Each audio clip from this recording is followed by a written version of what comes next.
Behind the Ramble is proudly sponsored by Glasby Pallets. They're offering a one-stop solution for all of your pallet needs. Get in touch on 01709 585 646 to discuss your pallet requirements.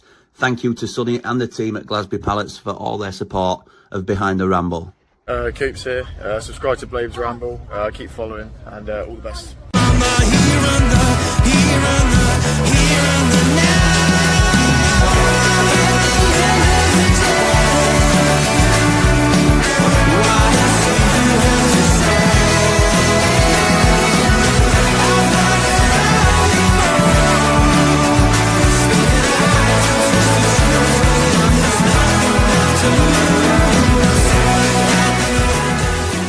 The Poohousery.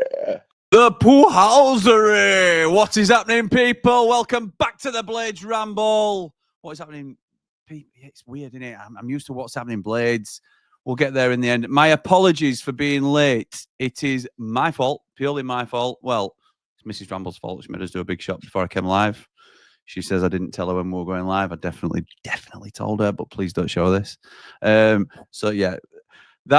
Apologies. I haven't had full chance to speak to my co-host tonight, but I am delighted. Today we are here to watch the fourth place playoff between Germany and France.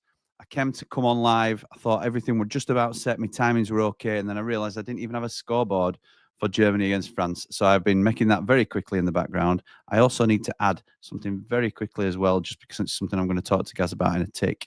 But please welcome not the first time on screen. He's a pro. In more ways than one, he's a pro. But first time doing a watch along with my good self. It's Gaz. How's it going, pal? I'm good, Jimmy. How are you?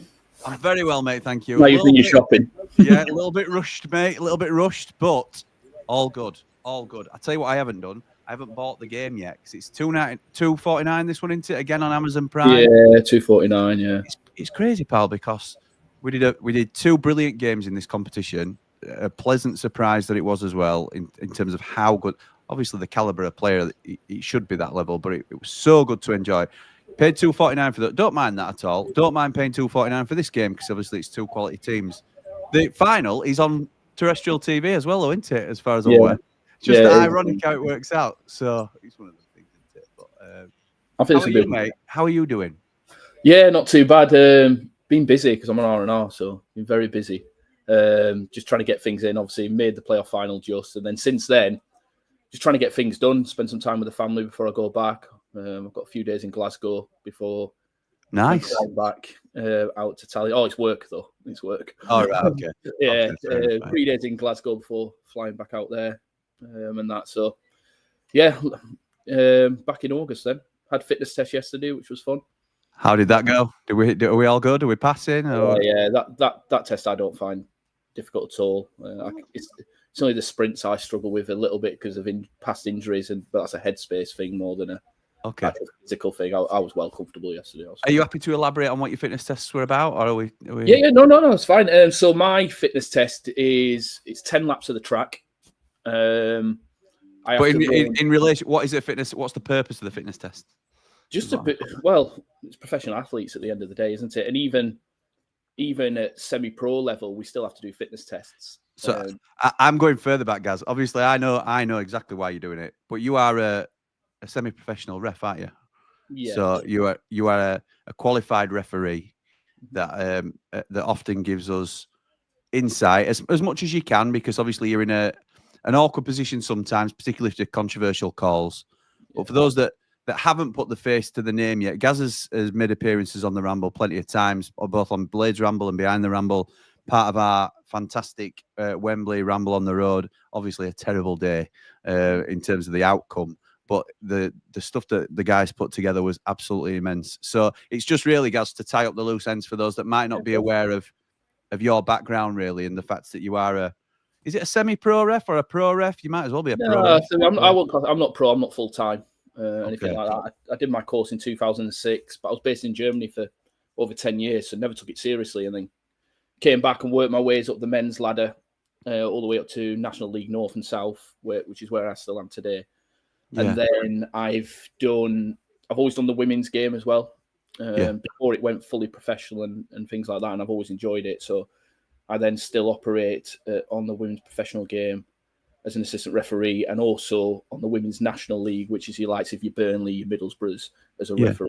And I do that. So that's brilliant, mate. It's so, and I cannot thank you enough, really, for the insight that you get, because it ultimately, being a ref and an assistant ref and just part of that team that oversees the matches, is I think we all recognise, whether we agree with a lot of the decisions that refs make or not, or support refs, it is an absolutely thankless job. And I know at the top level they're well paid for it, and you understand what you're getting into when you sign up to be a ref, but it is such a difficult, high pressure job, and that sometimes emotion in the game gets carried away. And I've done it myself at games where you're having a pop at the referee and a pop at the linesman, and ultimately sometimes it is an ability thing, I suppose, which is, and that's one thing in itself, but they're not trying to get anything wrong. And that's why we always try and be balanced in our approach. And even before you came on board, and you've been with us a long time, which I appreciate, we always tried to be respectful of ref where we could, emotions permitting. But then you coming on board and being part of our Platinum Ramblers chat that can think, again, when it's appropriate for you to do so, because you never sort of cross that professional line. But in terms of giving us that insight, like, for example, I spoke to Lee on the watch along yesterday about, you were able to give us an insight into the disallowed goal at Wembley, where obviously it was a huge turning point for Sheffield United. Sunderland then were up, United were down, and it changed the whole course of the game. After having time to look at it, you gave us the refs' perspective of it. Not saying whether it was a right or a wrong call. You gave your own opinion on it, which is up to you whether you want to share. But it gave us a different perspective, and I find it really insightful, mate. I do, and I thank you again for doing that, because I know a lot of people really value your input in the group. No, I'll always give an open opinion. I don't really go on record and say, is it a right decision or a wrong decision, because at the end of the day, especially on the men's game, even more, I'm not operating at that level. If I was good enough, I'd be there. I'm not good enough. That's me being open and honest. But what I will provide to the Platinum Group, and that to a certain extent, is the thought process, things like that, because I know what my thought process would be, and it's just to give that insight, and that's why I didn't go straight away with giving everyone my thought process for the playoff final goal, because I would have done it with emotion rather than because you're a blade as well, aren't you? Yeah, exactly. Clearly sitting there with your shirt on, but it's hard sometimes, I assume, to separate, particularly when it's your team involved and the emotions are so high for yourself as well. So it's great, pal. So we're here today, mate, to watch the 3rd, 4th place playoff between Germany and France, two huge nations. And after the semis, that I was, again, I've said it enough times really now, but I wasn't really sure how involved I was going to get with that, and how sort of engaged I was going to be. I've really enjoyed watching both games. Jordan, Jamie Dumpling watching them with us respectively.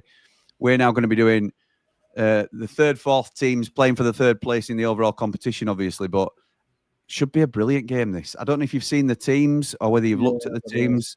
I've got a graphic for the teams here that I've quickly put together. If you're happy to talk us through them, Gaz, and you know anything about the teams, then I'll put it up. I think I knew France would make some changes at the back. Obviously, 8 changes they've just made, and obviously Hernandez is the only one that's kept his place at the back. And I'm quite looking forward to Digny of Villa, to be honest with you. I've always liked him. And that as a player, formerly of Everton, weren't he? Yeah, he was. He was at Everton, so I've always liked him as a player. So it'll be good to watch, to be honest with you, I think. But if you've noticed, then Dembele's not even made the squad. Yeah, I don't know if he's got an injury or I didn't look at the teams, to be honest. I was scrambling to put the graphics together so quickly, but I'm just looking at it now, and there's 8 change. I'm not surprised Cherky's in the team. I thought he played really well when he came on. Yeah, I think he's getting like the number 10 again, won't he? Yeah, and he'll provide forward. I think, like I say, I think it'll be a good game. I really do. I think the German team. Have you just seen that Liverpool just had another bid rejected as well? Well, it rejected the Florian Wirtz second bid. What it? Yeah, that's what I've seen on TalkSport in the last hour. Right. Okay. I think they're holding out for like 125 million, which will make it the British record for. Crazy, mate. Isn't it? Crazy money. It's mental when you talk about it with the money. Crazy money. It is mental how much money's in the game. It really is. But I think this will be a good game. Yeah, I'm looking forward to it, mate. Germany got a really old school. I've not seen this shirt actually. Look at really old school shirt that Germany have got. Looks like very much a 70s, 80s look. I can only see the back of it here, but I'm going to have a little look when they turn face on. I like the look of it. So I must say, and I think we've said it in our group as well a little bit. Yeah, it is. It's nice. I really, because we don't, it's built into us not to like the German national team, obviously. But some of their kits are beautiful. Really, really nice. I have to say, credit where it's due to those kit designers. It is nice. Two of my children were born in Germany. Right. So you're all right. You've got some split loyalties then, haven't you, really? So all right, okay. I'm giving you an out there, mate. I'm giving you an out, but fair enough. 10 years of living in Germany. No, still, and even with two of my children being born there, my two youngest, not a chance. But it was good. I was out there. That was my boy. I was out there for the 2006 World Cup. I was living out there, and the atmosphere, absolutely brilliant. Honestly, loved it. Yeah, got lucky. Went to Gelsenkirchen. Obviously, we lost, but yeah, it was good. Nice one, mate. Nice one.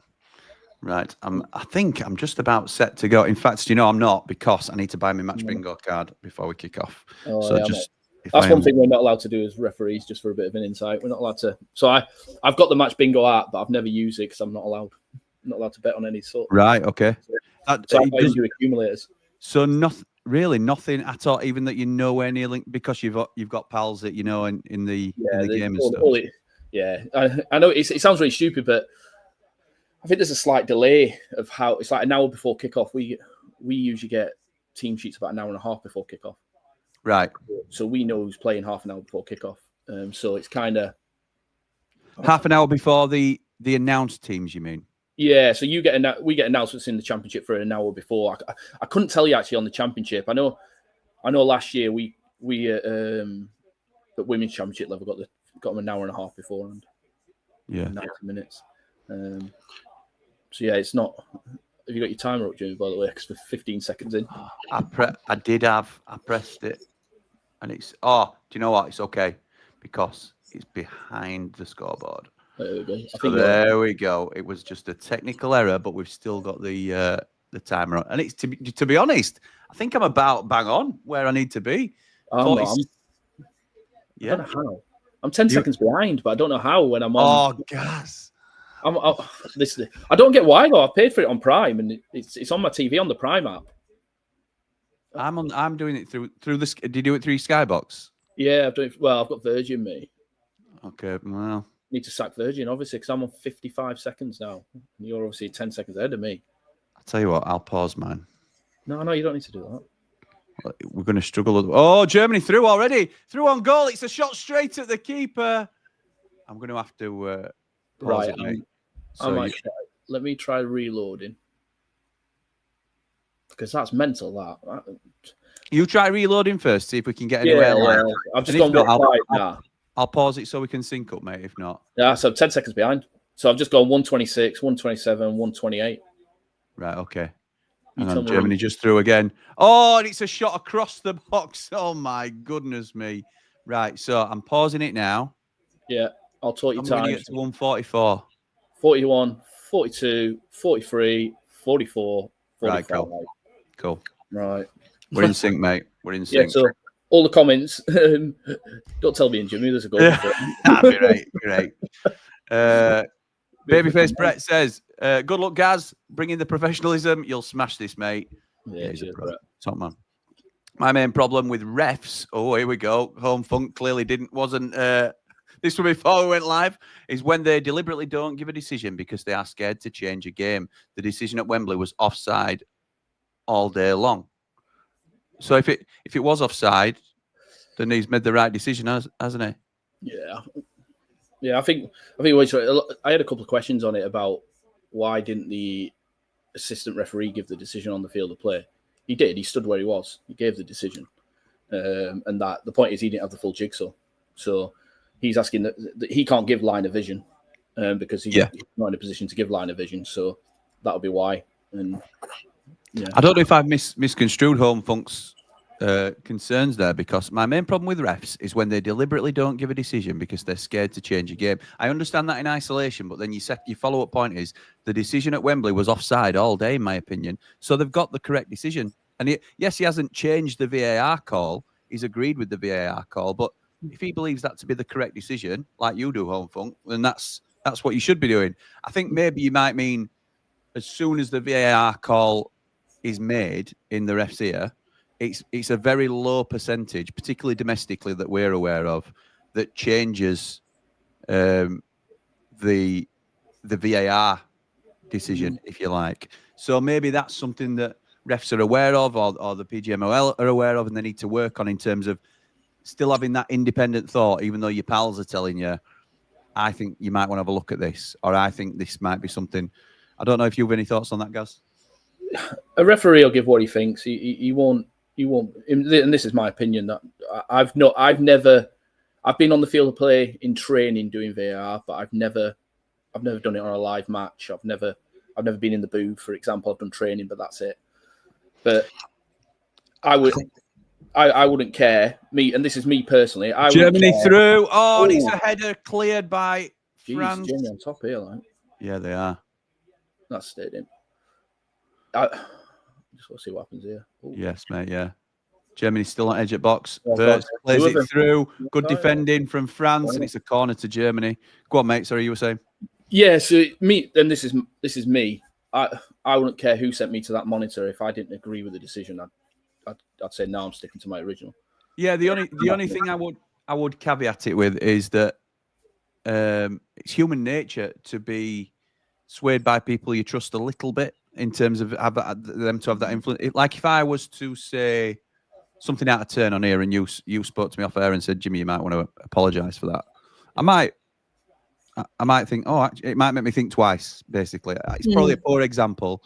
But no, I see your point. Because I know you're doing it with best intentions, then I'll consider it again. And I think that will not cloud my judgment, but I'll be taking that into consideration. Look, my pal obviously thinks that this decision I've made is either wrong or 50-50 and could have gone either way. Let them have another look at it. So I think that may play a little part in it. But I agree. I would love to think that the referees independently would be strong enough to say, Jared Gillett, I understand what you're saying, pal, but I'm still confident that was a goal or whatever it might be. I'd like to think that was the case. And I'm sure that's something that, because it's still fairly new to the referees themselves in terms of getting all the technicalities right and stuff as well. So hopefully it just gets better. It's always adapting. It is. Do you think it's? I mean, well, on Germany through it here again, mate. Oh, lovely touch inside again, straight at the key. Hard work. I know. He made such good space for himself. Number 14. Bloody hell! Had to hear me, but straight at the keeper. Do you think? Here's a big question, Gaz. Do you think VAR? And I'm not going to ask you to. Look, I know Bobby Madley myself. I went to school with Bobby and his brother Andy. So yeah, I don't want to put you in a position where you're having it. But Bobby's just given an interview where he sort of gave his personal opinions, not his professional opinions, but his personal opinions on VAR and the fact that, look, it's not always the most popular thing amongst referees as well. My question is slightly different. Do you think it's here to stay? Do you think there's any chance that it goes away or gets significantly adapted? I think it stays. That's my personal opinion, because I don't think it's so much players, managers, and this is, like I said, this is my opinion. Players, managers, referees, and anyone else. I don't think they ever push for it, in my opinion. And I don't know who pushed for it, but my opinion is it's the peoples with money in the game. So I think it was more like the Premier League and things like that. But that's just. I think you're right. I don't know. I think it'll stay. I think to go back would be very difficult, personally. And we see it work elsewhere, don't we? And the further advancements that you get as well, like the semi-automated offside and stuff like that we saw the other day. I think you were in this competition, actually. I think they're all positive advancements, and it's tweaks all the way through into it. And as long as we continue to improve it, like, I obviously didn't like the VAR decision at Wembley. Obviously didn't like it. No, whether it should have been, I know, and whether it should have been there as an isolated game, then that's another question as well, in terms of not just they don't use it across the championship season, but why not use it for the full playoffs, if that's going to be the case, or the championship playoffs, and have it in all 3 games or all 5 games, as it turns out. So all these sort of little considerations, but as long as they're taking on board the feedback, any potential errors that might have been made, any learning points that they can, and they act on it, then I think we've got to get used to it staying, whether we appreciate it as a system or not. The investment, like you said, the politics behind it a little bit as well. I think it will be here to stay, but it needs to keep evolving, doesn't it, and keep getting better, and that 1% every time. So yeah, one thing I do like is the transparency. I think the on the mic, yes, is absolutely outstanding. So just love that element of it. Hated what he said, but love the element, the element of it. Yeah, exactly. And we get, so just give you insight. Every single official gets sent 4 or 5 clips per league every single week. It doesn't matter if it's Women's Championship or Super League 2 as it's going to next season. So Super League 2 all the way up to the Premier League, and that's including National League as well. We get clips for all them leagues. So it's a learning point. There's so much learning. The amount of online learning I have to do is quite high. I have to put a lot of time and commitment into it, and I love it. By the way, I'm getting old. Here come France just into the box. It's back to the keeper, and that for me, just while I've unintentionally stopped you, that is really encouraging for me as a layman to know that refs are constantly expected to be sharp and learning all the time. So it's a really good positive thing that I think is happening. Sorry, carry on, mate. No, it's fine. We do loads. Like I say, a fitness test. I have to run 10 laps of a track. I mean, so fitness test, for example, all the way up to the Football League. So not Championship, and they do a different test. They do a single, double, singles run. I've only done it once, and it's not easy. It's not easy. I don't like it. I'm getting old. So everyone up from pretty much from level 4. So a level 4 referee operates at step 5 and 6 football, or as a part of the National League system, and they do the same test. They do 10 laps of the track, and at that level, they have to run 75 meters in 17 seconds. Yeah, and then they get a recovery walk of 22 seconds for 25 meters. Okay, and you do that 40 times, which then equates to 10 laps of the track. That's what I did yesterday. Because that's that you said were fairly easy for you. I'm tired thinking about it, mate. To be honest, That's not too bad, and I don't even have to train for that. I'm very, very lucky. I can just tip up and did that, and I've done that. You are in the army, aren't you, as well? So you are fit 365 days a year. Let's be right. So it's not like you can just walk in off the street and do these tests, no bother. But yeah, carry on. But most young 19, 20-year-olds who've done a bit of phys will be able to pass that test. But then what about significantly overweight 41-year-olds? Do you reckon we'd have a chance? I reckon with a month's training, you'd do it. Mate, there's a series there. There's a bit of content for us there, I'm telling you. Can we get Jimmy to pass a referee's fitness test? No, is the answer. Spoiler alert, no. But we'll have a good go. I think it's a good shout. Yeah, it's not bad that. Save I'm so far down south, isn't it? We'll sort it, mate. We'll sort it somehow. So the fitness tests get harder. So at Football League level, you do that same test, but you have to do your 75 in 15 seconds, and then you get 18 seconds walk. Okay. That is nails. I think I've passed that once, and I've attempted it 2 or 3 times, but I've never fully trained for it. That's just me just putting myself out there, to be honest with you.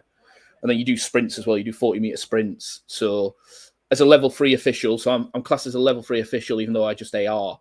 So I AR on National North and South. I have to run 40 meters in under 6.2 seconds, which I find quite okay, unless I pull muscle. I think I have thrown to that. Yeah, in the last 3-4 years, I've pulled up on 2 fitness tests. Right. I tore my quad in January, which wiped my season out. I was going too fast. I was running 5.8s, just freaking overdoing it. And then I did my hamstring about 3 years ago. So I've been unlucky with injury because I was on who was I on? Everton versus Brighton, and I pulled up in the 46th minute, I think it was. Went in at half time, came back out, thought I was okay, tried to sprint, couldn't even move. I had to do a long walk. I was at Crawley. They play at Crawley Town, Brighton. I had to walk all the way around the pitch. Oh, I know, yeah. All the way around the pitch. So chance for France there, and Mbappe just slipped somebody through, and Germany cleared. Yeah, well, go on, mate. I'm listening. I'm engrossed in what you're saying rather than game. Go on. Yeah, sorry about everyone else. Just talk about the game. But yeah, that's probably the worst things I've ever had to do was walk around a pitch when I had to come off injured because I was AR2, so I was on the far side. Right. I was like, flipping heck. But no, I've been very lucky. Some of the stadiums. I did a pre-season friendly at the Spurs Stadium a year and a half ago. In fact, 2 years ago now. And that, oh, geez. And do you find, mate, and I assume this is just biology, but I am asking as a complete layman. Here come Germany, deep cross into the box. Oh, lovely header clear from France. Keep thinking. I'm about to call them Italy because of the kit. It looks so Italian. The kit that they're wearing. So as you've obviously been naturally fit for years and years due to your career and obviously this your side career as a ref. Do you find that the older you get, the harder it gets? Not necessarily to do the fitness itself, but do you think your body lets you down with stuff like hammies and different things like that you can't really account for? Yeah, I'm about as flexible as a steel girder, by the way. I am absolutely shocking. So that doesn't help me first and foremost. But yeah, and it's more recovery. If I put 20 kilograms on my back and go and do 8 miles on a PT session, yeah, I'm done. I am done for a day or two. Put that on my back and do a mile. I'm done.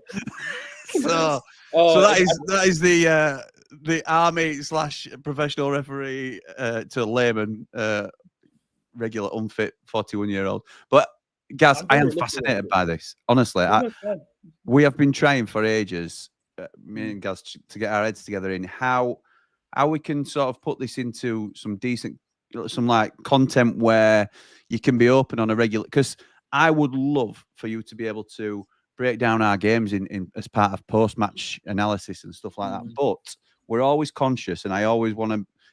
The priority is to not put you in a compromising position. And ultimately, these lads that are reffing our games and that are involved, and you know, even if you don't know them personally, you'll know acquaintances of them and stuff like that. And for you to be seen to critique what they're doing, even if you're trying to put France, it's spilled by the German keeper, and the French almost rob it. They've still got it on edge at box. Yeah, still France on edge. Pass it out wide to the right-hand side. They're going to get a cross in. No, it's a nice foot in from a German defender, and they're trying to force France back, but they're still in and around the edge. They're coming back into this, France, aren't they? Yeah, they are. Yeah, they are. They've weathered the storm a little bit. Yeah, 100%. 100% is a lot better now. Right, they're going further back. But what we're saying was we try our best to, even if it's a positive spin that you're trying to put on it every time, I think we don't want to put you in a compromising position with your career and with your pals as well. So yeah, I'm not sure we can ever get that sweet spot, unfortunately. Because I'm probably doing too much now, to be honest with you.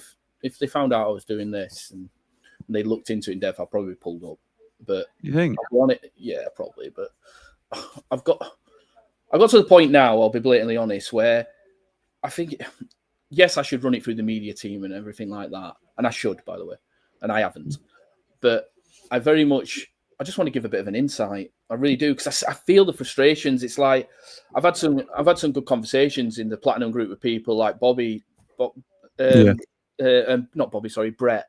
Brett's adamant he thinks that goal, if it was Sunderland, if it was a Sunderland, it would have been given.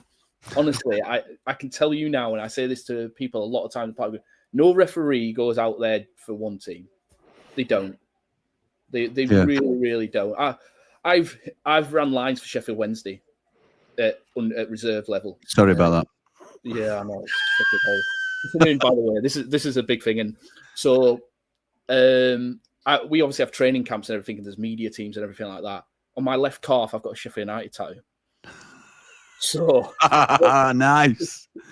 Considering that I had that done in 2008 before I even took it really professional or anything like that, or well, not even professional, but went up the ladder, and I have to wear so obviously we wear referee socks and we pull them up. I have to do that at every single camp because if a media person takes a picture of me, and it's Sheffield United badge on my Sheffield United refs camp in full operation. Yeah, it just doesn't look good, and that. So and I will say Howard Webb absolutely rinsed me at a camp because obviously he's a Rotherham fan. Huge Rotherham fan, Howard Webb, that everybody knows about. Yeah, he absolutely rinsed me at a camp. It took the mick out. I know he swore there. Took the mick out of me for ages about it, and I was like flipping heck. I was like, what kind of a ref as the club tattooed on the body? Yeah, it's one of them, isn't it? But yeah, it's. He was all in jest. Of course. I'm just very cautious of it, but good job it was because he's gaffer now, isn't he? So. Yeah, exactly. And I was at in fact, the one game where I nearly come cropper of it was I was refereeing Sheffield Wednesday reserves versus Reading reserves at the Majestic.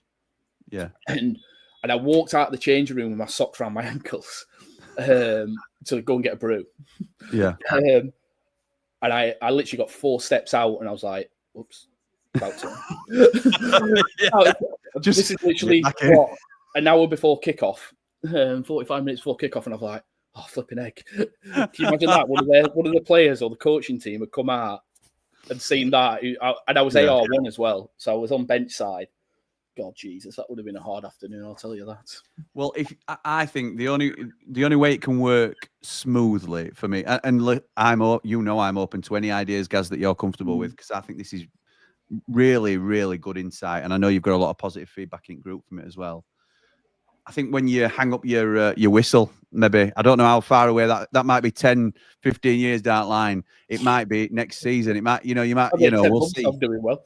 You are. If I do 10 months, I'll be doing well. But once you're retired, I'll be open. Still give that incredible insight, then, can't you? Sort of. I'll be honest. Then I'll be fairly fully transparent. Yeah. I will never slate a referee. No. I wouldn't expect you to. I'd never do that, but I will always give my open, honest opinion. France are definitely stepping. Corner ball. Yeah, I'll definitely give my opinion. Like we've always spoke about how we could do it and things like. I'd love to do. We are. Thing, but any thoughts on Dermot Gallagher? Because Dermot Gallagher does something similar, doesn't he? For like, is it for Sky and stuff like that? And Mike Dean and things that do. Yeah. Things. And that's the way I go down it. And like I say, I'm not always right. I'm not the best referee in the world. There's a reason I AR predominantly. I'm a better AR than I am a referee, and I've known that for about 5-6 years. Even though I think AR is harder. By the way, that's my opinion. A referee fitness-wise, I think AR is harder, which people think that's barking. No, I don't think it is. I think the ref will move in a certain area, whereas you are sprinting up and down the line, aren't you? In line with professionals who are often sprinting as well. I agree. I'm trying to think of some players that Lauren James is a nightmare to keep up with. It can be. That's they almost got through. Then it's a free kick to France. Oh, he's come back to Germany. Sorry, I would say the second one he could have caught. He might have cautioned for, to be honest with you. But this referee, he's done quite he's been refereed about 10, 15 years for UEFA now. Was it? Yeah, he's from Slovakia. I've never met him or anything, but I was doing a bit of research on him. I thought, if I'm going to do a referee bit, I may as well he likes a couple of yellows. Like he's usually guaranteed a couple of yellow cards. But that's another thing as well. People bring that up all the time about how many yellows and how many reds referees give. Honestly, openly, it's not that the referee gives them or doesn't give them. It's the players that make the fouls. Yeah. Well, obviously, it's subjective to a degree where the referee feels it's a yellow card offence or not, and some will be more likely than others. So there is a little bit of subjectivity in there, isn't there? So, and some might initially start allowing a game to flow, and then it might boil over the top a little bit, and then they feel they have to pull it back in and things like that. So I don't know, mate. It's that's a good point to actually talk about, Jimmy. Actually, is what referees say the game goes up and down in tempo, in pace. If it's 1-1, depending on scoreline, everything like that. And sometimes you feel it as a referee. By the way, you feel when that game's gone up, and you can see the tackles are coming in, and you tackle. And sometimes people go, "Oh, he didn't give that to them 5-10 minutes ago." No, because if we let this carry on, and this is me, this is the way I referee. I'm not saying everyone referees this way.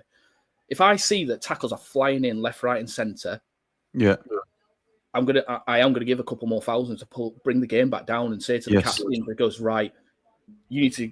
I'm going to get control of this unless you get control of it. Bring temperature down a little bit. Yeah. Yeah. And if you notice, a lot of referees as well, teachers, police officers, forces, and things like that, it's because it's all about, shot from Adeyemi from edge at box, straight at the keeper again. Yeah, it's all about player management. God, I've had some right jokes with some players. I remember having a conversation with Lucy Bronze for about 15 minutes on a sideline when a player was down and just talking about the game. And honestly, she was brilliant with me for the rest of the game there because we'd had a conversation for a bit. You know what I mean? It's all about player management. Go on. It's been a very good game, this, by the way, and I have been watching it. Bad now. Don't, mate. Because I'm really enjoying conversation with you. Which, as I say, we've been trying to see. France nearly got through again, then, but he's pulled it back for a free kick as referee. Yeah. But I'm loving this. I find it really interesting. So apologies to anybody that were hoping for a blow-by-blow account of the game. We will make sure we call the absolute highlights of what's going on. But I want to know, Gaz, and I know that I have a rough idea of, but like when they're looking at referees' performances either week by week or across the season, how do refs get marked in terms of promotions?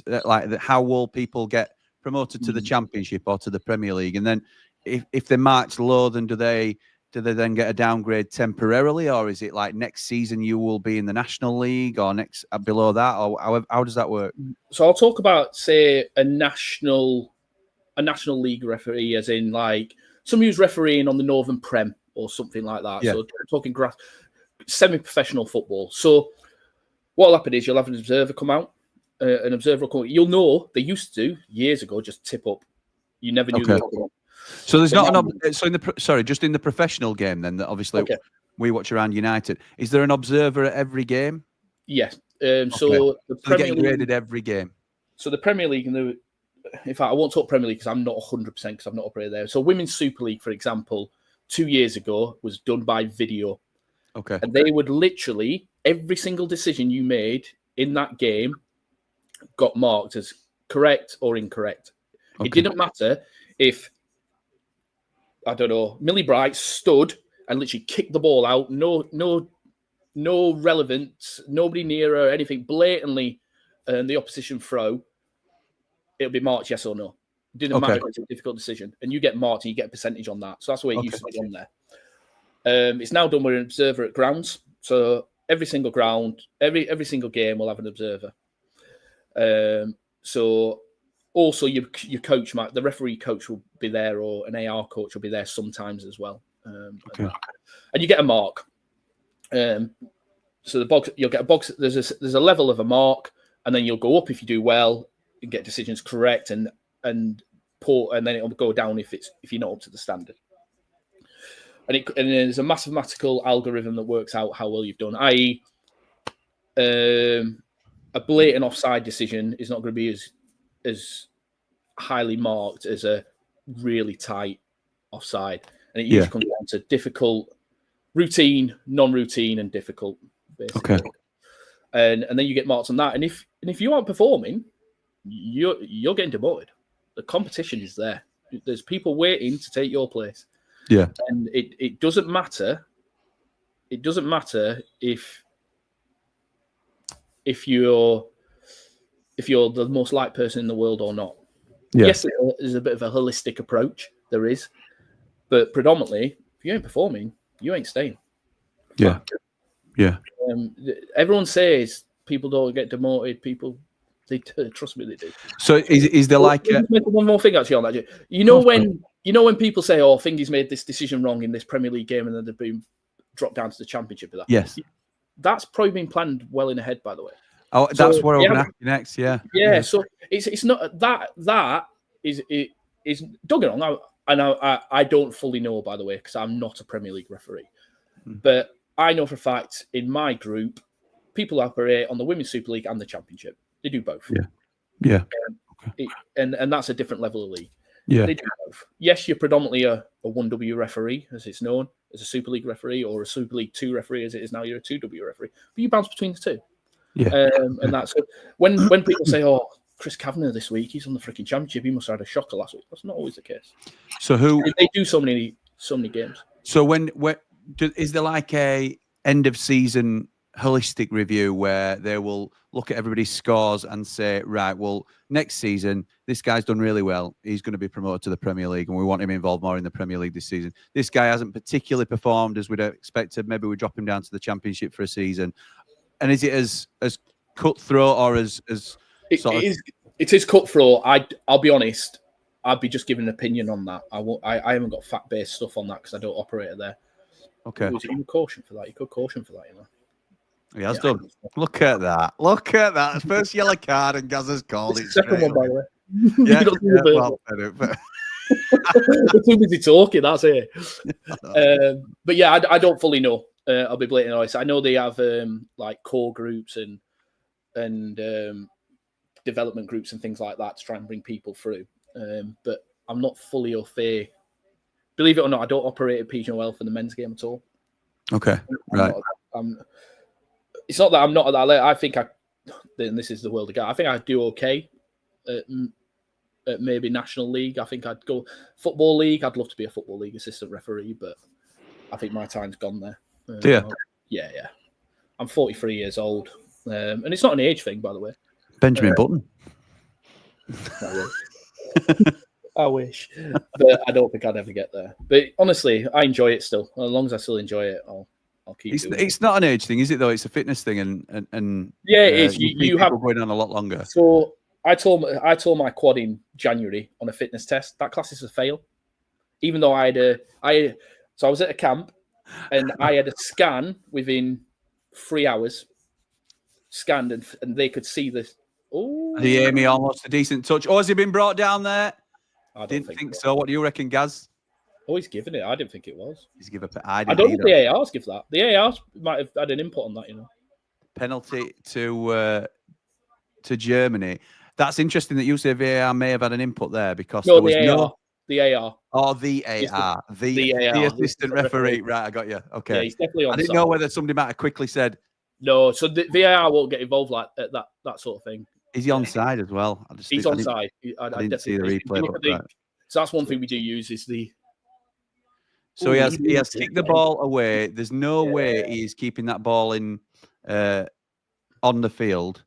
They are checking the penalty with VAR. Yeah, so they'll always check it. By the way, they'll always. All right, so it's not because it's a controversial call. They'll check it either way. They will check every penalty because what they'll have is it's what we call APP, attacking phase of play. Right. So all the way back, the way I've been trained on VAR is when it comes forward, you'll say new APP, attacking phase of play. Right. So then that's where VAR will go back to to check the goal. I.e., that offside will be part of the APP, the attacking phase of play. So they'll go back to that bit. So they'll check the offside. They'll check the penalty first. Once they've checked the penalty and they're happy with the penalty, they'll then check for other things in the build-up to the play. So they'll be checking things like now that offside, for example, and that. But because it's on the AR's, it's on the AR side. I don't know where the referee was. I'd have to have a look where the referee actually was. But potentially, if the referee's out of position or something like that, the AR will have more of an input because it's on the side of the box, and we usually talk 6 yard towards you on your line, and when you're the active AR. So he might have had an input on this. I think he's left his leg there. He's definitely left his leg in, so he gets any form of contact, and I don't think it's enough. And again, that's subjective, and you're the ref here, so but I think so. It's all about impact as well. How much is that contact impactful to that player? to that and that phase of play as well, in terms of where could the ball have gone. Does that come into consideration as well? Because he's tried to get the ball away as quickly as possible so that the goalkeeper will take him rather than the ball. But because he's knocked it in such a hurry, there's no way he's keeping that ball in play. So I won't be looking at that. I'll be looking at the contact here. Okay. I'll be looking at the contact, and I think that's why this is this is actually taking quite a long time. Still ongoing, isn't it? Yeah, he's checking. He's got to go and look at the screen. Oh, that. So, and now, judging by what Home Frank was saying here, earlier, this is where, and I've seen it a lot more in like internationals and games from other countries where the referee will maintain an independent decision on this. But it'll be interesting to see whether he goes with his colleagues in VAR who've told him to go and look at the screen. I just don't think there's enough contact. I said that straight away. See, that's not a penalty. No, it isn't. They're showing us again. It's really clear now. He flicks his leg back out to touch the goalkeeper. He's already going down. Touches the goalkeeper till after he's gone down. To be honest with you, so you look at he jumps there, and then there's a contact. That's not a penalty. It's a dive essentially. Yeah, he's leapt off the ground. It'd be hard for him to come back and caution him for that. You know, he's not giving that. There's no way he's giving that. So ref saying go away. Yeah. Looked at the TV. Yeah. So he's cautioning him. He is. Dive. 100%. A blatant dive. That's what? That is quality refereeing. Well done. Absolute quality. To go back and do that. No penalty and a caution. Oh, freaking brilliant. And we've got our resident ref here to talk us through it. Absolutely brilliant. That is gold. There's over 1,000 people here, Gaz, watching you do that. Absolutely immense. Brilliant. And if you're not already, please come and subscribe to The Ramble, because only 46 of you are watching on YouTube, and there's nearly 1,000 here watching on X. So it would be much appreciated if you come over and do that. Let me get some comments then while the game sort of resets itself, because I have just been engrossed in listening to you, pal. Jamie says, afternoon, lads, hope you're doing well. Charlie says, hi, Jimmy and Gaz, glad I could help you with your visit to Wembley. Gaz, sorry I was unable to catch up with you. Looking forward to your analysis with this game. Up the Blades, up the Ramble. So Charlie basically sorted me out. Her husband couldn't make it, so to allow Steph to come, we used his ticket because Steph didn't have enough points. So, that's brilliant. No, thank you, Charlie. I saw you a beer, by the way. That's class, and that's what the group's all about, isn't it? So thank you for that. I really appreciate it. Spot on, Charlie. Just seen Everton want Cooper, but to be their number 2, there's no in that, Ryan. Not a chance. Not a chance. The England game was boring. 3-2 Germany today. I think you're going, Jamie. Wayne says, good afternoon, lads. One for Gaz. What's his thoughts on the new goalkeeper ruling up the Ramble? What's the new is this the counting? Is this the counting bit? Is that what he's on about? So I'm guessing. So basically, you'll count now how long the referee will count verbally how long it's in the goalkeeper's hands. Wasn't it always 6 seconds? I appreciate that sort of gone by the wayside a little bit. Yeah, it was. This is the way I've always done it. Is I'm usually around I'm usually around where the referee is. Germany in the box now. Nice play, and it's is he offside? He's offside, isn't he? 11 offside. Yeah, sure. Yeah, there you go. Yeah, offside. Top class. Florian Wirtz, it's the post. Oh, that's unlucky, that. That is unlucky. And yeah, he's well offside. Great spot, guys. I'll be honest, I should hang up my flag if I didn't get that.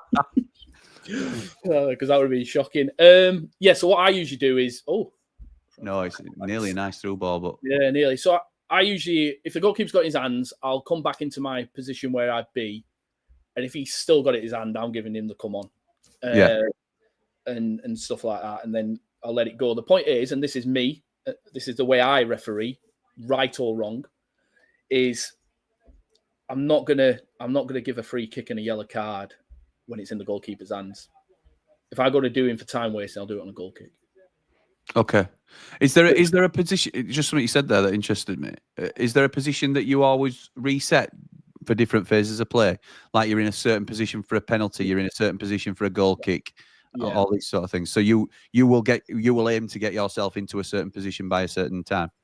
Not so much by a certain time, but make sure I've got a correct a position where I can move to where I need to be now. You've always got to think of an out as a referee. You've got to think, where's that next ball? Oh, lovely through ball. Can he get out from under his feet? No, he can't. Apologies, Gaz. No, Germany nearly through there. And it's all about having an angle and not being square on. If you're square on to a decision, you can't see it, honestly. So you need to get an angle.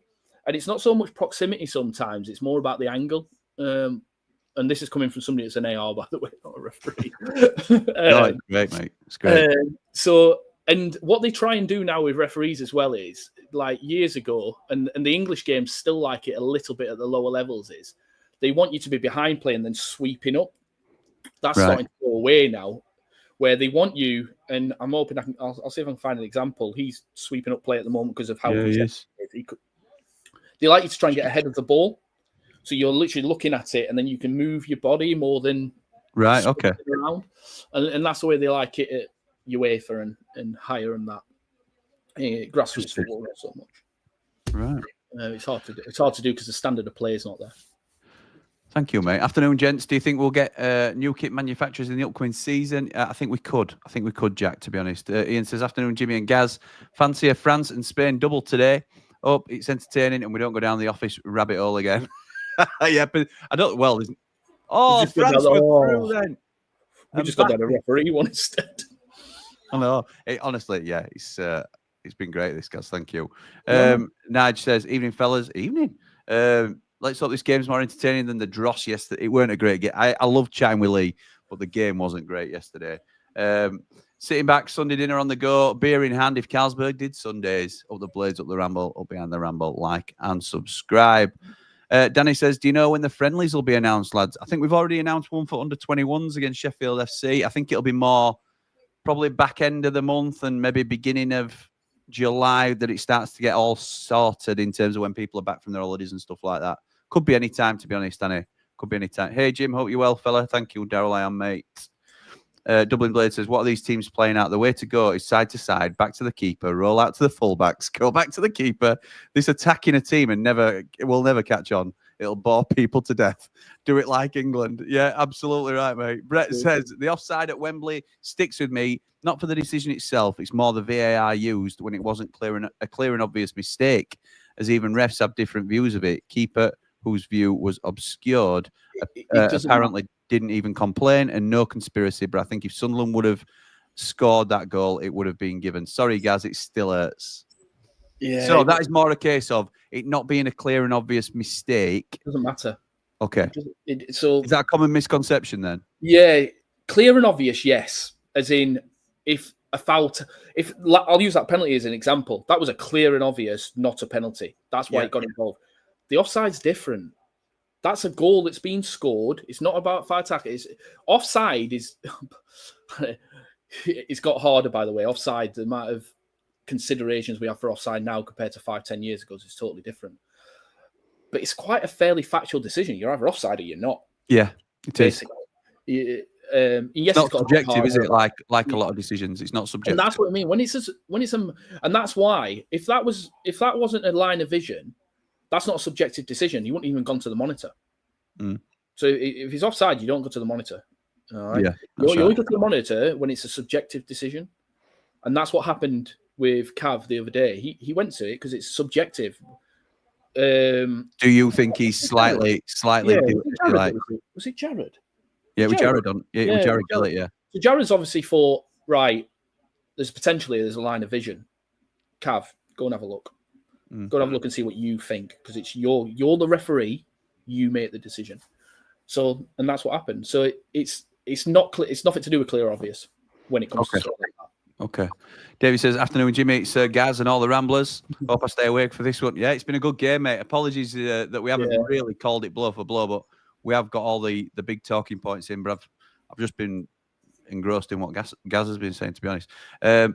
Sorry, I meant afternoon to getting too far ahead of myself. Afternoon, chaps, says Bobby. Afternoon, mate. Oh, France are almost through here and Germany scoop it clear. Ian says that fitness test is a doddle for Gaz when he's used to concrete hill running. Concrete hill, bloody hell. So for those that don't know about that, so at Purbright, which is where I did my basic training, and if you're an adult soldier, i.e. 18 plus, you go to there. There's some steep hills around there, and it's a concrete path. So fair play to Ian. I'm guessing Ian served because the way you know about Concrete Hill. Getting Jimmy to rest is if you've been to Burbright and Jesus. And I was 20 years old when I did that. I don't know if 42-year-old Gaz would do it. Getting Jimmy to ref fitness test level will get you to 10k before you know it. Yeah, there'd be some content there, won't there, Ian? I think, to be fair. Dublin Blade says, lads and lasses. Oh, good save. Good save. See what I mean? I can't. These games, when it's such high quality players, I can't have 2 minutes to read comments out without some sort of big highlight happening. I'll have a look at that again in a minute. This is the keeper that's linked with Chelsea and now Man U, I think. Man U as well? I think so. I'm sure I read yesterday that Man U were having a look at him as well. I think they're going to struggle to sign players. Who's going to want to go to Man U at the moment? Corner to... Corner again? Yeah, another corner there. Lads and lasses, we lost the game, not through the offside because we didn't take the chances we created. We could and should have been at least 2 to 3 goals up before Sunderland's 2 shots went in. Get over it. I think we are over it. I'd like to think the majority of us are Dublin Blade, but I think right. Tyson had a game of his life, to be honest with you. Yeah. You made 2 cracking saves. One of them, I think, is absolute world class from Kiefer Moore. That first couple of minutes. Handball? No. He goes through on goal there. The French defence stopped because it looks like an obvious handball. And refs called it. But he's carried on play. He's done exactly as he needs to do because if for the absolute slight chance it's not given, then it will. It's definite handball. How obvious can you get? Definite handball. He's gone down like that. Oh, yeah. You know where somebody you're like, oh, I'm not sure. Yeah. In real time. Yeah. So that's another good call. Brilliant insight from Gaz on the fitness test. Just wondered if I could do it with my stroller. You could do it. It's 4K. Just walk 4K. You don't need to pass the time. Oh, you gave all 11 of them a straight red card, Gaz. I don't know what that's in relation to that. I think was. We was talking about Wednesday. Yeah. Oh, nice. Yeah, of course. Afternoon, lads. Loving the conversation, says Ben. Up the blades, up all the rambles, like and subscribe. Thank you, pal. Me too. And I'm not saying anything. I'm absolutely loving it. Got to say, Gaz, I love hearing your insight from the ref's point of view. Probably why I don't ref matches. I'd be so biased. Simon says, do you think there will ever be another international fixture at Hillsborough again, or will it be an Asda where you can buy international foods? Oh, what a goal. Mbappe. Great goal. I've missed the goal. Yeah. But there you go. That's the risk you take. Kylian Mbappe scores for France on the stroke of half time. We've just hit 45 minutes. There's 3 minutes injury time. And Gaz can talk us through this goal if you want, pal, because I have no idea what happened there. So, cross coming from the right. I don't even know who crossed it, to be honest with you. I think it's great. I think Keeper actually gets a touch on it, actually. I need to watch it myself now. Germany looks disappointed. It's been quite an even game, too. I think any team to go in behind, I think they're unlucky. It has been. It's been end-to-end, hasn't it? And both teams have had chances. Another high-quality game. Cross from the right-hand side, deep. Mbappe picks it up. Oh, just a lovely little bit of skill to get it out of his feet. Shuffles the defender the wrong way. He's 6 yards out. Left-hand side of the goal and shoots across the keeper who gets an hand to it, but not strong enough to push it out. I think this is different, in my opinion, between England and the other top nations. Absolutely. We haven't got this cutting edge, have we? No. That didn't happen yesterday. And when you've got world-class players like Mbappe, I don't think anyone like that. Great goal. What a lovely goal that one. Gaz, would you pull captions together if games get heated? Oh, captains together. Yes. So I always, my opening line whenever I do a coin toss with captain, I'll go, look, I'll get 99.9% of my decisions correct. All right. There'll be 0.1. Sorry, boys. I'm just telling you, this is a fact. Yeah, it's a fact. But I will always be honest, and I'll always give what I see there and then. So I always speak to them before the game in that situation, and that's just my spiel. And then I will, I've pulled captains in, right, you need to calm your teams down, otherwise I'm going to start. And one of the lines I also say to them in the middle is, look, you know who your problem childs are. You know the ones that like to give it from 20 yards away to me. I don't want to see it because it's an automatic caution. You grip them before I have to. And getting the captain on side is massive. So I refereed Hartley Whitney just as I was finishing actually refereeing on the men's game, actually. And everyone told me their skipper was a nightmare. And I give him the 99.9% comment thing. And he went to me in the first 5 minutes after he shanked one out as well. About 2 minutes before I gave this foul. He goes, is that your 0.1% then? Because I don't think that's a foul. I goes, well, is that your 0.1% when you freaking shanked it over there 5 minutes ago, mate? We all make mistakes. And honestly, he was gleaming for the whole game. We just absolutely took the mick out each other for the whole game. Do you? I mean, I'm keen to get through some of these comments because I know people will have questions themselves for you. But like when players are chelping it, if they swear at you, is it an automatic caution from you? Because you see it sometimes where they're effing and jeffing at refs. Oh, it's skied over the bar. That's a chance. You call me. Is it all relative and in context? So, like, if they're saying, "For F's sake, ref," do you sometimes take the emotion of the occasion into consideration and things? I think the reason I didn't make it very well as a referee, I played a little bit for quite a long time, even when I was still refereeing, and I'm quite empathetic as a referee, which sometimes went against me more than it went for me. And stuff like that example you just gave there, I ain't cautioning for that. I'm not cautioning. Call me a cheat, you're not going to get caution, you're walking. That's one thing I've really. Yeah, you're going. You call me a cheat, that's it. So there are trigger words for certain refs. Everyone's got their own level. Yeah, they have, I've got quite a high threshold where I've been picked up by observers. By the way, he told you to F off. And you didn't caution him, or I didn't even. Sometimes it's white noise sometimes to me, and that's not the right answer, by the way, because just because Gaz Dunn can take it doesn't mean the referee next week can take it and the referee the next week after. So you've got to be consistent with it, and it's caught me out a couple of times because it's white noise to me, especially in the job I'm in. Anyway, we probably effing blind too much in my job, in my opinion, and it can't catch me out. It depends what you say. It depends on the context. It's like fourth officials now. When we're fourths and that, we've got to be big on it. If they're throwing a water bottle down because a player's misplaced a pass, you're not cautioning for it. Half time. But if he's doing it because the referee's made a decision that he's not happy with, you're cautioning it. You know what I mean? So it's all about the situation. Read the game, know the game, read the game, and if you do that, you can't go far wrong. Gaz, this first half has flown by, not just because the game's been decent, but because I've just been. I can't stop listening to your tales. It's really, really good. I'm going to get to some comments, but I have, to be fair, I also want to mention before I forget, it's not football content, but you have got your own YouTube channel, haven't you, that you post and upload to. I don't know how regular you're doing it because you had a little break for a little while, didn't you? But do you want to talk about that? I'm still doing it, but I need to put more holiday stuff on there. So I've still got my Dubai video from when I was in Dubai in December. You tend to rate like holiday destinations, don't you? And sort of vlog your holidays essentially. Yeah. So the big thing I do is with Vegas. I go to Vegas usually once a year, sometimes twice a year, and that's what and don't. By the way, I'm not a millionaire. I'm not a load of money. I know how to play the reward system. I am a tight Yorkshireman at heart.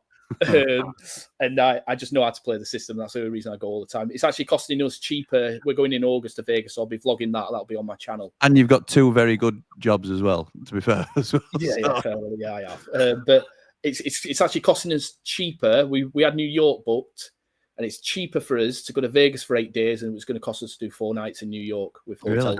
Yeah. So that's why we go to Vegas, because I just play the system. So it's Gaz Dunn vlogs, isn't it? Yeah, Gaz Dunn vlogs. Yeah, and cool. It's all holiday stuff. If I go to an all-inclusive in Spain, I'll put that on, and some of them have more views than my. Well, I apologise now, mate. If people see you on here, sign up to your channel, and then ask you on a Vegas vlog what you thought about the decision the following week, the previous week. They'll get an honest opinion. It's not referee related, but obviously it is Gaz, the same man. So let's have a look. Why are there so few fouls throws given when we can see a few every? Good question, actually. I've missed the rule change of not having the ball behind your head. Yeah, sometimes Nell's shocking for it. Is it just seen as something that, again, in context, that has it really had a huge effect on the game? If no, it's a foul throw is a foul throw. Where was I? I Bristol City again. I think it was against Spurs, and this one lady just kept lifting her leg up. I must have given freaking about 3 foul throws in the second half. I'll be honest, I didn't even notice it the first half. The observer walked in, gave me a bit of a heads up, and said, "Do you know how many foul throws there's been?" I'm like, "None." He goes, "Have a look." Number. So yeah, we do pick it up. It's just one movement. Some of them look ugly, and my wife will go mental. I goes, some of them look ugly, but it serves a purpose. Okay. Okay. Afternoon, Jimmy Lad says Nipper. Good afternoon, mate. Hope you're good. Rate dive, that says Paolo, which shows you just how far behind I am on comments. Sorry. Blunts are falling apart again. Thanks, Tom. Always good to see you, pal. Home Funk says, may I ask the resident ref, where in the rule book does it differentiate between the threshold of a foul outside of the box and inside the box? So, they had a good rule change. I don't know if this is a separate point. Yes. Okay. So yeah, we'll ask you that one first, mate. So inside and outside the box, the foul threshold. Obviously, there is a distinctive difference from a layman. What is your opinion as a qualified ref? So there's no such thing as rules to a referee, by the way. They're laws. So. Okay, the laws. Apologies. That's not me having to go at you. It's just one thing. So if we're sat on a conference and somebody will go rules, he goes, "What's rules?" We have competition rules, but there's laws of football. That's fair. That's fair. That's where you go. You've got to think of the impact and that. And I'll be honest, I don't like soft defensive fouls. I don't. Ones that you give in the defensive third. But you've got to think of the impact. If I'm giving an attacking free kick around the penalty area, what's the next thing that's going to happen? It's either going to be a shot at goal or a crossing. And if that's a contentious decision, or not so much a contentious decision, but what you class as a minimal contact, is it really a foul? Is it not? Something that splits a room. Yeah. Even as referee splits a room. I need to be right. I need to be 100% because this could lead to a goal.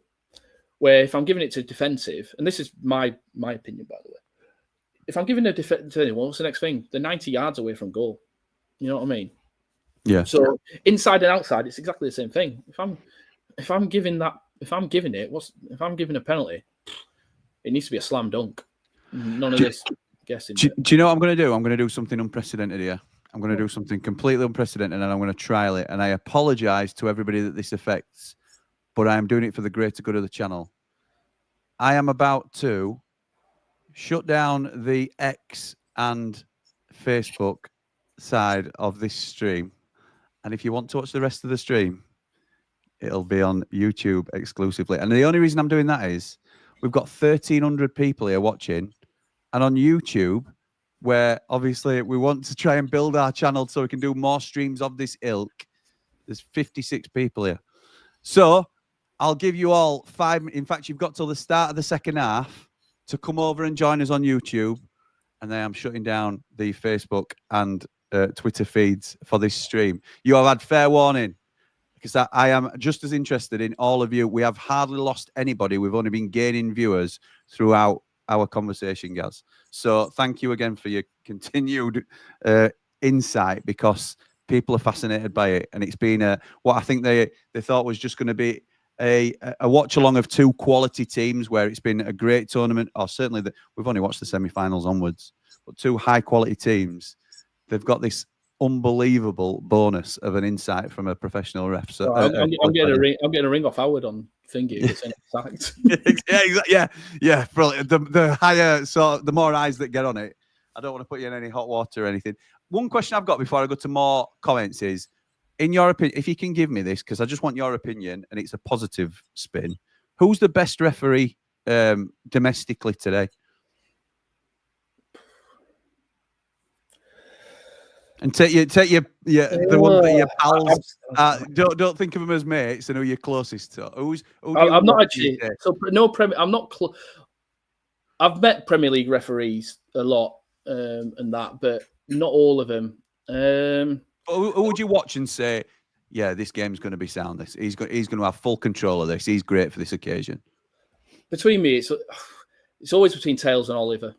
Tails and Oliver, in my opinion. And me personally, this is my opinion, I think Tails is the best referee. We've got Anthony Taylor. Anthony Taylor and Michael Oliver as a very close competition to that. Yeah, that's my opinion. If I said Andy, I'd be biased. Yeah, me too. But I like Andy. Do they have their own teams? As in, like, will Michael Oliver always work with the same assistants? Yes, so they do at that level. Yes, yeah, they do. And if you're at UEFA, they go as a team. Okay. Do they have any choice in selecting them when they get to that level? So Michael Oliver selects his own. I don't fully know that. I think they get given officials, and then I think they might have a little bit of influence. Okay. If somebody doesn't want to work with somebody, then, but I don't know. So for me, women, WSL2, I don't get a choice. No referee goes, I want Gaz done. Or at least as far as I know, I'm not a referee. So somebody might say, I'd never want to work with Gaz done. He's absolutely fucking. Maybe so. You know what I mean? So yeah, I don't 100% know, but I do know that they work as a team on the Premier League and on the international stage. Nice one. Home Funk says they had a good rule change the other year to stop time wasting. They were adding 10 minutes on a game, and then the FA bottled it because the managers were moaning. It made games 10 times more entertaining. Immediate shake of the head from our resident ref. So things like substitutions. So if I'm AR2, so furthest away, that's my job. I will stop and start the watch of when in, and then I feed into the fourth official. I'll go to the fourth and go, that was a minute and 20 seconds. That stoppage. Right. So it's still a thing. Okay, cool. Mark Meldrew says, afternoon, chaps. See you on the 8th of July. You certainly will. Mark will be joining us. Is it the 8th of July? For one of the Club World Cup semis. Thank you for jumping on and helping us out with that, Mark. Looking forward to working with you. It's a ridiculous thing to say, isn't it? It's not worth this. Does Gaz think offside would be better, says Ian, if there had to be daylight between the attacker and defender? Also, would it make the games more enjoyable, giving a slight advantage to the attacking team? I think that's more of a punter's opinion, isn't it, than a ref per se. But what's your thoughts on that, Gaz? From a referee's perspective, I'll do that one first. It's irrelevant. Okay. To be honest, it's a factual decision. Yeah, it's still a factual decision. I think we'd all prefer more goals. Let's be honest. Yeah. Nobody likes a 0-0 or a 1-0 against Andorra, for example. Okay. Yeah. Absolutely right. Statman Jack says, so the two transfers with the most legs for us currently is Dunn and Galbraith. Obviously, we have a few other links here and there. Thank you, Jack, for keeping us in tune with Sheffield United. Always up for that. Aaron says, can I ask what's the point of opening the transfer window for 10 days and opening it again 6 days later? Club World Cup, pal. That's why they're doing it. So that Real Madrid can get Trent Alexander-Arnold in and pay Liverpool 10 million quid to get him early. Absolutely ludicrous. They're chucking everything they can politically at this Club World Cup to try and make it a real standout competition, which we will be covering, obviously. But they're really pushing it. It's like they keep offering, if you buy tickets for that, you can get prime. You're going to go to the queue for World Cup tickets. Yeah. Are they really? Is that? Yeah, the only reason I know is because I'm trying to get to World Cup tickets. But I'm not going to that Club World Cup. Not a chance. Well, I'm not here anyway. I fly back out on Thursday, so I've got no chance. Ian says he hasn't served, but been to Pirbright. My son did his phase 1 there and went back for 18 months as an instructor. There you go. Mr. V says, good afternoon, Jimmy and Gaz. It's great to have Gaz as a co-commentator with his brilliant knowledge of the rules and regulations, the laws. I've just been told off for that, Mr. V.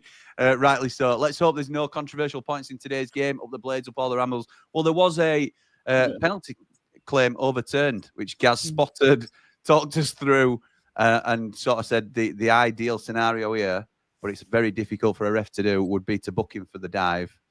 And he did it. So big thumbs up from Gaz, who sort of called that as the absolute spot-on decision. What level did you ref at? He's still refs, Bri. Still refs. Yeah. Oh, so actual referee, if he means on the men's game, I went all the way up to the Northern Prem. Obviously, I'm south. I live near Stonehenge, so I was Southern Prem, but the equivalent up north would be the Northern Prem. Okay, cool. So step-free football.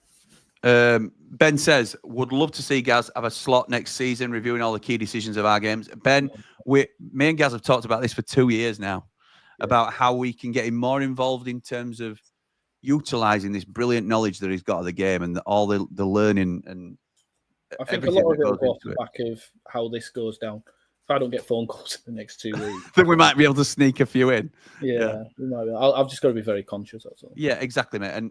And the primary thing is, although I know and I can tell, obviously, that people, you guys obviously lap it up what he's saying, because it's so interesting for us as laymen who aren't involved in this side of the game. The primary thing is that we don't jeopardise Gaz in any particular, and you wouldn't do that to yourself. I know that, Gaz, but I don't ever want to put you in a position where you feel like you're in an awkward spot. Somebody will tell me if I've overstepped the line, and then they'll either decide whether it's bye Gareth Dunn or no.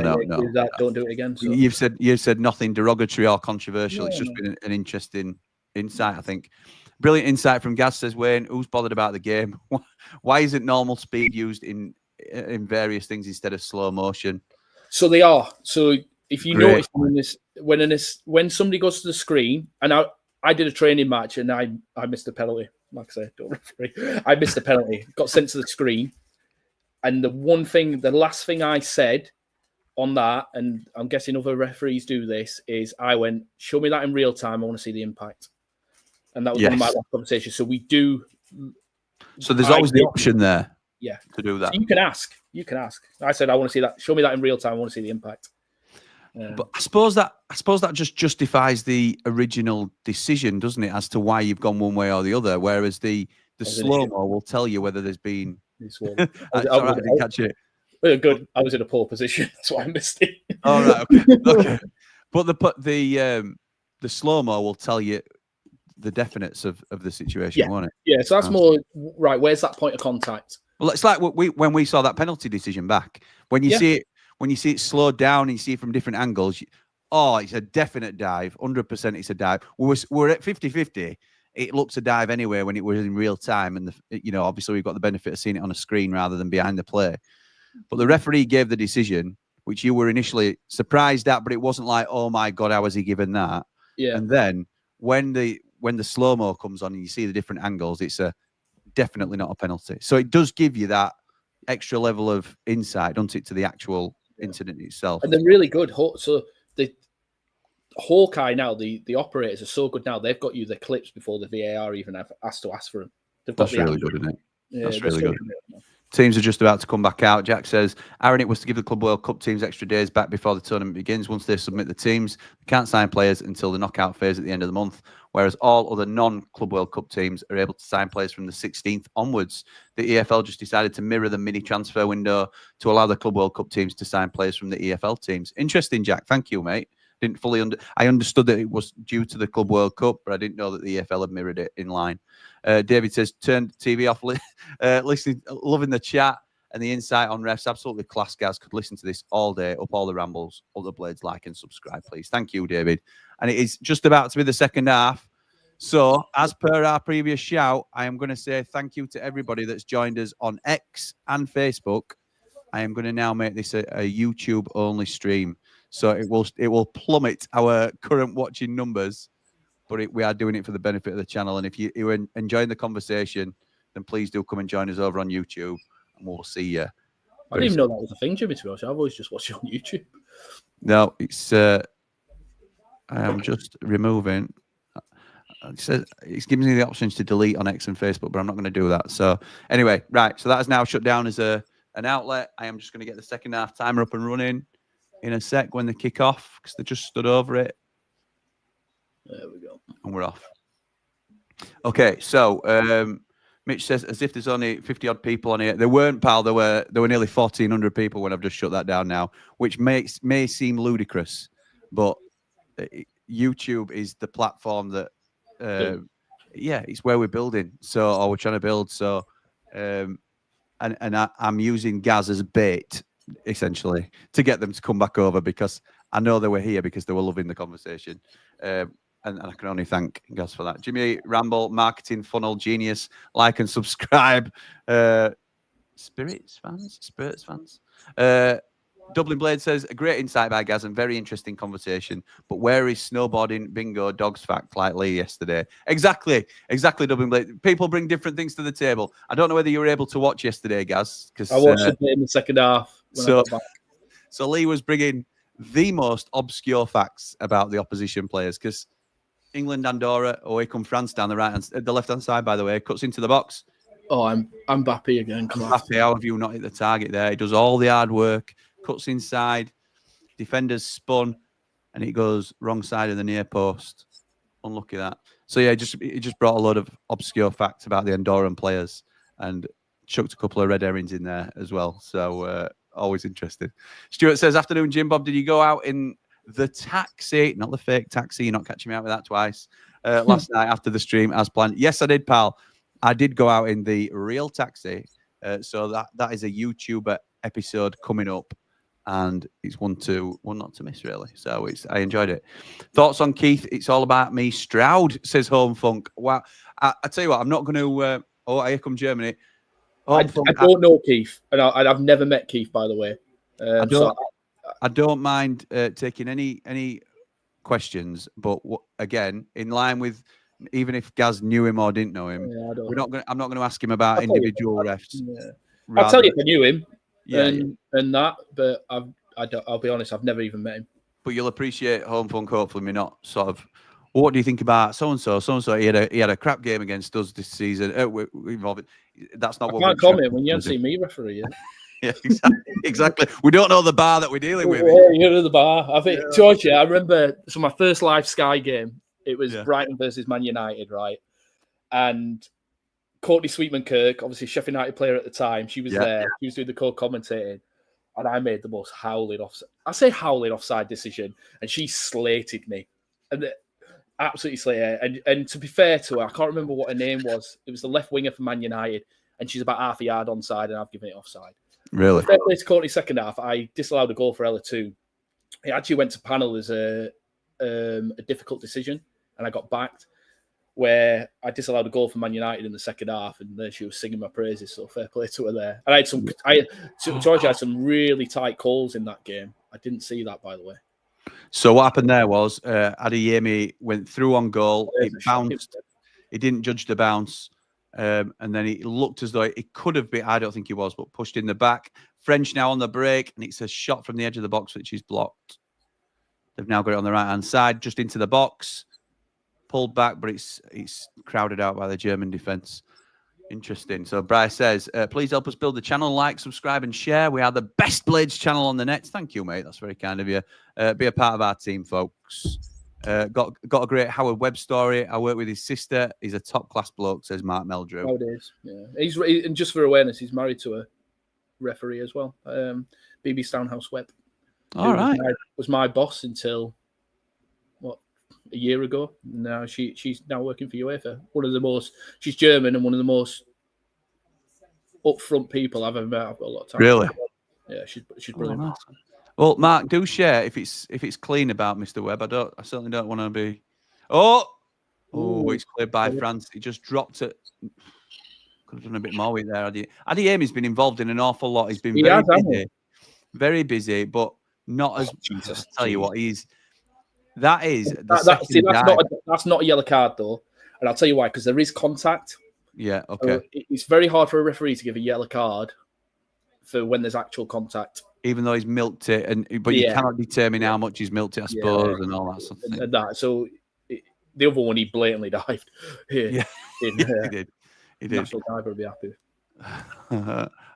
Brian says, "What were your thoughts on Kalina, Gaz? I thought it was the best ever.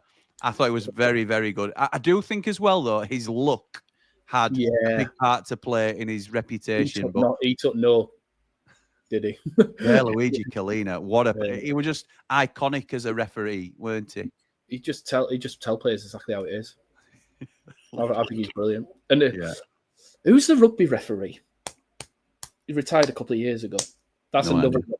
I need to Google that. I'll find out. I'll come back to that. Okay. All right, mate. Okay. The added time rule has been dropped because the first 10 games, every game had 10 plus minutes. Hence the Spurs 12 we lost. No, it's not been dropped. Home Funk, you see, you can't kid a kidder. I would have taken what you say there, Home Funk, as read. I'd have been, that's interesting. And Gaz is straight up like, nope. Rubbish. No, there's slight alterations to it, but things like goals scored, substitutions, it's an exact time. Cool. Well, I can officially announce that the getting everybody over from X has fallen on its face. We have got 60 people watching now. So no one has come over from X. I don't get that. The 1,300 people, 1,400 people that were watching on X have not come over yet to. So 1,300 people watching on X. Yeah. And you're just like, because I don't want to watch it on you. I don't get it, mate. I don't get it. But obviously, there's method behind my madness. But it's no. I get it because obviously, as somebody who does YouTube myself, I understand it. I just don't understand the logic. That's all. It's like, that's fair enough. If you're watching, then watch. Does it matter what platform you're watching? I wouldn't have thought so. But it's interesting to me, stuff like that, because I'd know whether to do stuff like that again. But I still think it's right move, to be honest. Nigel Owens, that's it. Thank you, Dublin Blade, Nigel Owens. I think the way he refereed and the way he spoke to players, it's not soccer, it's rugby. If you want to go play soccer, do it on a Saturday. So honestly, I thought he was quality in that. I've never met the guy, but I watch some of his clips on YouTube about what he says to players. It's gleaming. That's a foul. Oh, I think that's a foul. What's a goal for Germany? I personally think that's a foul. And I think the referee's giving it as well. Oh, I think it's late. So the goal is initially given now. The referee is sticking his hand up as if to say, I'll have a look in a minute. I don't know whether that's what he's meaning, rather than... No, I think he's pushing him. I think he's telling him to go away. He's telling him to go away. I think so. Surely that will be looked at. So what's happened here? The French keeper gives it out. It's a bit of a dodgy ball and a dodgy touch to the Frenchman. But then again, I can see this being given as well, because shoulder to shoulder by Fulkrug. Shoulder to shoulder for me. That's not sure. For me personally, I would have given that foul before he even shot. Okay, but that's just me. Like I say, I don't referee. So Fulkrug goes in hard with the side of the shoulder. Referee's pointing to his shoulder, saying it's a shoulder to shoulder. Gaz thinks it's too strong. Yeah, I think that's what he thinks. I think it's shoulder to the back, though, in my opinion. And then, so the Frenchman's gone down, lost possession. It's been picked up by the. I can't even remember who scored it just because of the commotion. And he's put it in, and it's 1-1 officially at the moment. There is a VAR goal check going on, which would happen anyway. Yeah. Okay. Yeah, anyway. And the French lad who lost possession is clearly embarrassed. So, you know, we were talking about clear. Sorry, Jimmy. Go for it, mate. Go for it. He's just milking it because he adds to the drama. Yeah, I think. Of course he does. And what was I going to say there? So this is where clear and obvious does come in. Okay, so he's gone to the screen now as the ref. Yeah. So this is clear and obvious. So is that a clear and obvious mistake for what the VAR thinks? It is to the back. You're right. He's turned in time, and it hits him. He also catches him on the ankle. He smashes him at number 4. Yeah, he also catches him on the leg as well. If you look, he catches him on the leg. Yeah, he does. Yeah. There's absolutely zero reason for him to be down on the floor now, but it does add to the drama, as I say. It's a foul, isn't it? It's a foul, I think. The referee's watching it, and we'll see what comes out of it. They're having a chat, though, so referee might be giving his... This is good, you know what I mean? It is. You want independent thought and debate on it, don't you? Mm-hmm. He might stick with this decision, and, fair play if he does. I said foul straight away. I genuinely thought it was foul. You did. Yeah, you did. I would have given it before the shot. I would have given it before the shot. I wouldn't, personally. When you see it from that angle as well, they're showing it where the ball is the nearest thing to us, and you see both. It's a foul. It looks a foul to me. Let's see what he does. So the referee's come away from the TV, blows his whistle, says the VAR. Foul. Disallowed it. Yeah. Disallowed it. Really interesting that. I am so pleased that the game we've had 2 controversial calls on. You are here to talk us through it. Yeah. That is class. That is really good. Thank you, mate. No, it's all right. This is what I want to try and give as much as I can. I really do. Gaz, do you think we will get an influx of young refs or former players starting to come through in the near future? It's already happening. There's programs in place, and it's just so I'll go into grassroots football because I know that I'm the vice chair for Army referees, and I deal with I'm a developer and train referees and that. And the way we do it now as well is potentially you used to have to wait a year to promote from level 7, which is a brand new referee once you've done your 5 games, all the way up to level 5, which is a senior county referee, not operating on the semi-pro game or anything like that. Okay. And now that used to be a year. You used to have to wait a year. Now you can do it quicker. So we're trying to get younger referees, because why should somebody who's got potential wait? Yeah. If they're good enough, they're good enough. Agreed. So that has changed now. So, okay. Nice one. Thank you, mate. Scott says Gerbic has been linked with Celta Vigo. Get that money and run. Yeah. A Sheffield United link for anybody that's not aware. You missed the penalty, Gaz. That's your 0.1%. That's a joke, by the way, says Gaz. No, I agree with it. I can take banter. If I couldn't take banter, I'm in the wrong job. Now then, says Maury. just caught this. Up the blades, up the ramble. Nice one, Maury. Nice to see you, pal. Man United's Greek fan, 007, says, "Hi, guys. I'm a Man United fan from Brisbane. How are you doing? Greetings to you." Thank you, mate. Man United Greek, welcome to the ramble, says Bry. "I'll give you guys a like as I have subbed to your channel. Thank you, mate. I give decent people who are down to earth a fair go. Lovely to hear. Thank you, mate. Here come France. Cut inside, 25. Oh, it's a deflection corner. and it's just wider than near Oh, post. did it? No, did he scuff it? No, Cherky. Unless it's ricocheted back onto him. Yeah, potentially, yeah. Because my initial reaction was corner. So, Cherky, cheat. Oh, Jesus. That is a shank, that. That is a shank. That's Man United, Man City's new signing, potentially. Should have done better there. Also been in the gym with Big Tony. Nice. Okay, good to know, Maury. Yeah, you saw it on the group, that. Oh, is it a group? I ain't caught up with it yet. Class this, boys. Not even watching the game, just enjoying the insight. Thank you, David Boy. Nice to meet you, Bri Cassidy says. Having a little chat of Brian and the Man United Greek fan.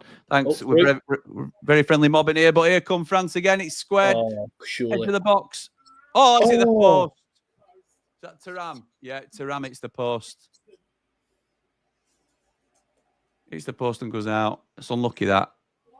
Oh, I don't think it went out, did it? It's playing advantage. No, Germany come away with it. Scott says, just seen Richard Coney been linked with a £12 million move to West Ham. Definitely not true. Yeah, I don't think we'll be in for a... Oh, here comes Adeyemi again. Across the box, but keeper sees it out for a corner. Just sort of lets it bounce off him.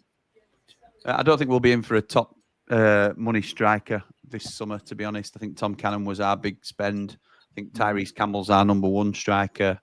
I think we'll be bringing in a squad striker, potentially, if we do go down that route. Jamie says, "Afternoon, guys. Forgot about these matches. I've been out. How's the game been? And how's Gaz getting on, Jim?" Well, the game has been very good, and Gaz has been even better. So that is out. I don't like. Listen, I'm not here to grade anybody. I want to sort of let people join us and have a chat with us. But every co-host I've had has been brilliant for their own reasons. I've absolutely loved it. So, and it's well cleared by France, that corner. Good header away, but Adeyemi has a shot from distance. It's not far away, but it's very ambitious to shoot from there on the half volley. Oh, what's happening here? Oh, bit of shirt pulling and bit of handbags. I do like this. I miss this from the game. It's obviously a nightmare for a ref, but yeah, they'll both get caution for that. A lot of rubbish. Bit of shirt pulling and handbags. I don't know what started it. Mark Meldrew says, so got a phone call one Saturday evening asking what I was doing the day after, to which I said I was golfing. Joanne, Howard's sister, said, how do you fancy coming to Anfield with our Howard? Wow. Met him at our house and he took me in the car with him. Had some great chats on all different things officiating. Sat in on a pre-game meeting at the hotel before the game. Hospitality was brilliant. Great memories. Yeah. Nice one, mate. That's very interesting. Thank you, Mark Meldrew. Could have saved that for your watch-along debut, which is coming up. He's still at it. Thank you for sharing it with us. They're still at it. He'll stop this and speak to him and tell him to calm down. Did they get cautioned, Gaz? Say again, sorry. Did they get cautioned? Yeah, I think I'll be honest. I was reading that because I was quite interested to what Meldrew and Howard have been talking about. I'll be completely honest. German corner, in swinger. Oh, it looked like it might have stuck through there, but they're going to recycle it again. Come down the left-hand side. It's headed away by France. Adeyemi picks it up, but it's a poor touch, and France come away with it. Can they break now? 3 against 3, yeah. They're just confirming that it was Jonathan Tah that got a yellow. Mbappe is greedy, takes it himself, goes too far wide and tries to shoot on his left foot, and it's wide of the near post. Glad you decided to join us, Manu, says Bright. Jamie says, had a look and Twitter doesn't seem to play ads. Thank you, mate. That might be it. That might be it. I'd have expected a couple more than nobody to come over, though. But, you know, it's one of them. Mark, I've just read that. I think it was a good call, Jimmy. Some may have switched, but still not subbing. Please help us build the channel. Like and subscribe and share. We are the best Blades channel on the net. Be part of the team, folks. Thank you, mate. Liverpool won 5-0 against Swansea the week before. Swansea beat Bradford in the cup final. Oh, so that's the... All right, yeah. I remember that sort of time, Mark. I'm cheering for Germany in this one. I have a soft spot for them, says Man United, the Man United Greek fan. I'm in the Al Murray school when it comes to France. Okay, fair enough. I understand what you mean by that. I'll give the goal for Germany and chalk it off for France, says Brett. Skyblade says, I'm watching, mate. Oh, hang on, here come France 4-on-3. Oh, he goes left. He's over. Poor And he's late as well. Poor decision. Yeah. Skyblade says, I'm watching, mate. I haven't commented in a while because busy with the B&B. Nice one, pal. Glad that's going well. Still watching and liking best I can. Keep up the good work. Up behind the ramble. Thank you, mate. A good friend of mine is now on League One and League Two on the line. I was on the line for the National League playoff at Wembley, Chesterfield v Notts County, and did the League One playoffs this season.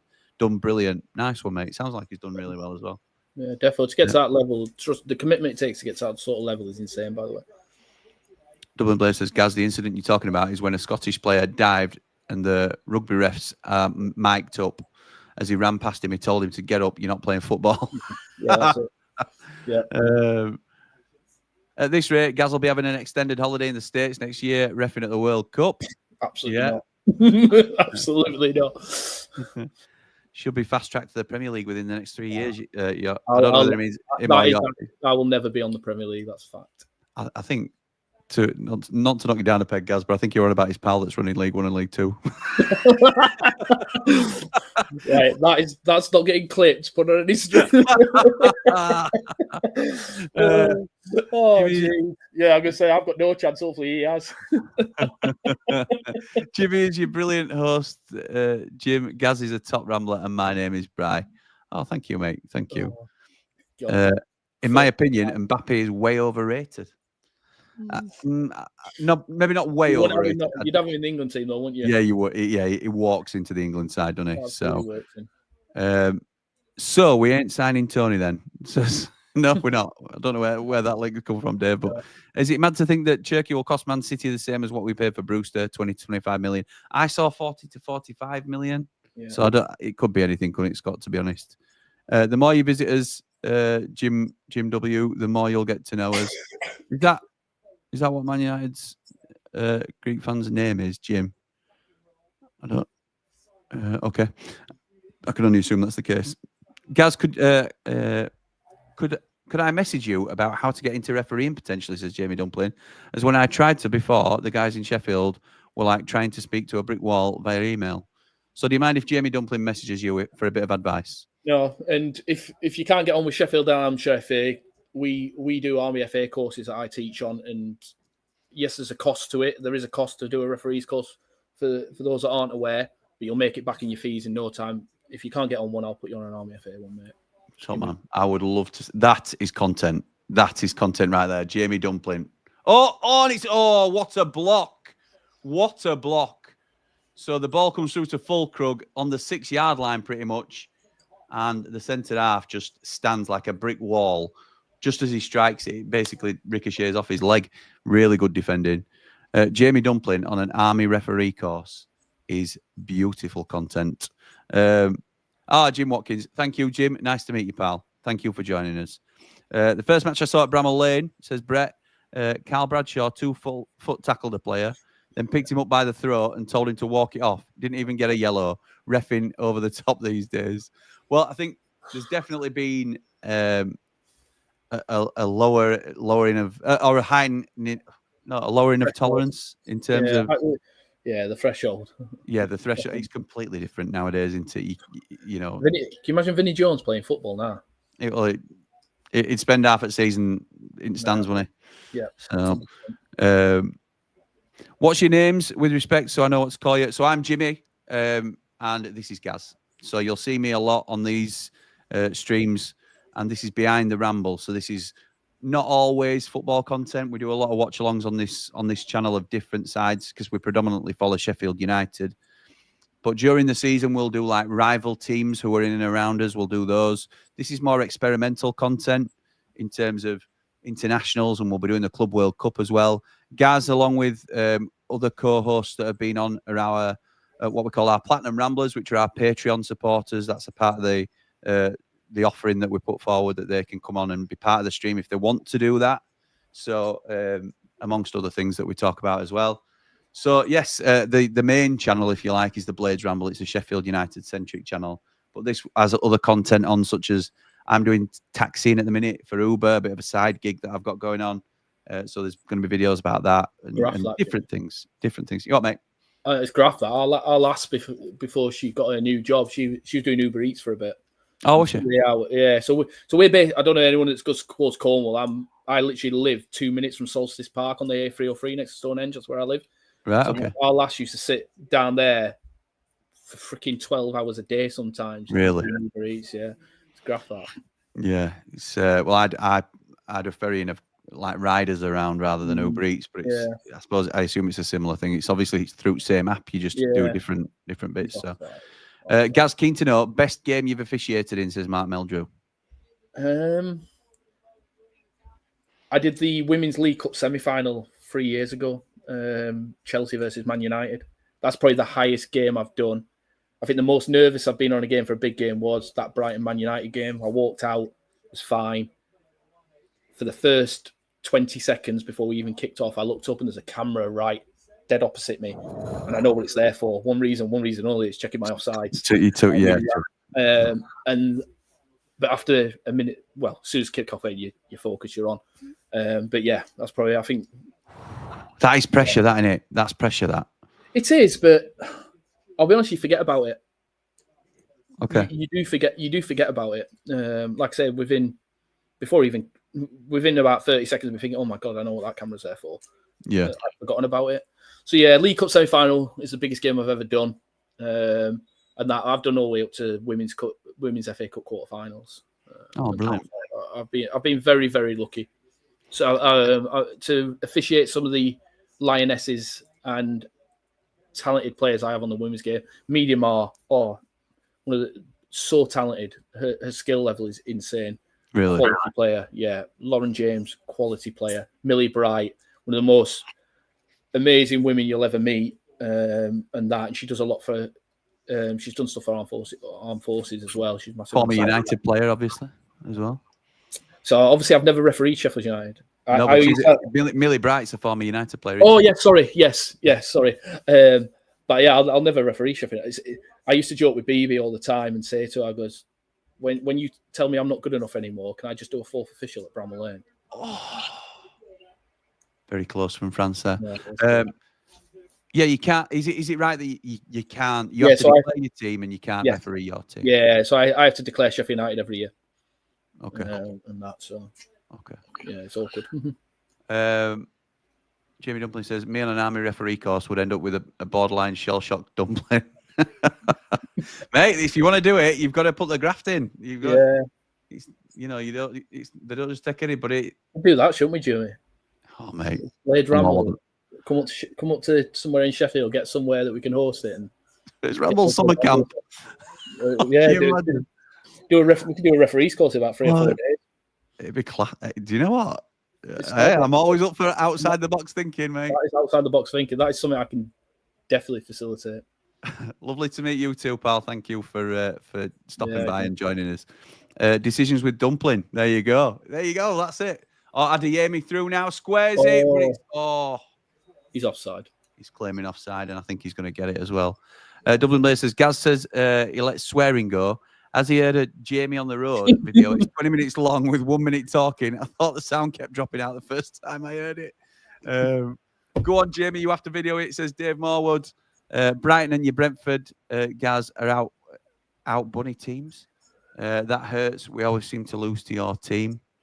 I don't know. Sorry, Jim, I don't know where you're going with that one, pal. Gaz, can I ask? My mate is unable to do the Rotherham games, but can do Donny. Do you know why this is? Like I say, I've refereed Sheffield Wednesday. It does sort of. I get the point. Yeah, it is a good point. I really do get the point, and Mark, I do agree to a certain area. It's just, but we don't. It's two teams. So, for example, Gaz, if you were officiating in the Championship and you've declared that you're a Sheffield United fan, yeah. Last season, surely you can't referee any Leeds games, any Burnley games, any games of teams that are in and around the mix with Sheffield United, because you'll get accused wrongly, obviously, because no ref's going to, or hopefully wrongly, no self-respecting referee is going to deliberately sway a decision. So, but to take you out of the firing line, surely as well, it would be. But then, is that fair? And I don't know what every referee supports, by the way, in the Premier League. But to counter argument, that is, let's say a top Premier League referee is at the top of his game. As a title decider on the last game of the season, you want that best person in there. Yeah. And there's Champions League stakes. He doesn't support one of those two teams, but that result could impact his team refereeing winning the league. You take that away from that referee just because of that situation. It's a really tough call. Like, if it's a Man U fan and it's Man City versus Newcastle, for example. Newcastle, they obviously don't have anything, but I don't know. It's really tough, isn't it? It's really tough to say. Yeah, it's like Reading and Sheffield United were battling in the bottom of the Women's Championship, and I was still refereeing Reading, and Bristol City, and teams like that. And I'll be honest with you, not 1 point did Sheffield United pop into my head. So that says to me that they acknowledge that there may be some unconscious bias if you are directly involved with your own club, but they don't think it's enough of a factor to anybody that's a professional referee that they need to completely design the games in and around every team that may have connotations against your team, because you'd trust the individual, wouldn't you, I suppose? Yeah, I like I said, I don't appoint, so I don't know the full thought process on that side of things, but at no point have I ever gone into a game and thought, "Oh, this could affect Sheffield United," for example. You can't, can you? Because too focused on the game. You're so in the because, and I say this a lot, and I've said it to people. So that would cut inside from the right hand side onto his left foot, and he takes a shot. I couldn't see it. Oh, it's 24. It's French 24, whoever that is. He's cut inside. It's a shot to the near post, and Keith gets down well to save it. I think, honestly, it's you're so focused on your game because you want to perform. At the end of the day, it's professional pride. Yes. In anything you do as a person, I think. And you're being graded as well, aren't you? Yeah, exactly. You do it to the best of your ability. Yeah. And especially for those in the higher echelons, that's their livelihood. That's their job. Yeah. You know what I mean? They're not going to go out of their way just for that. Nobody would. And that's my opinion anyway. Brian says, to avoid confusion, Jimmy, I refer to Jim Manu as Jim W. Yes, no, I appreciate that, pal. Jamie Dumlin says, Gaz, when you're fourth official, who's been the best and worst managers to deal with? And have you ever dealt with Mark White of Dorking Wanderers, who's on the bunch of amateur series? So I've never done Dorking, to be honest, which is always possible where I was a few years ago, but no.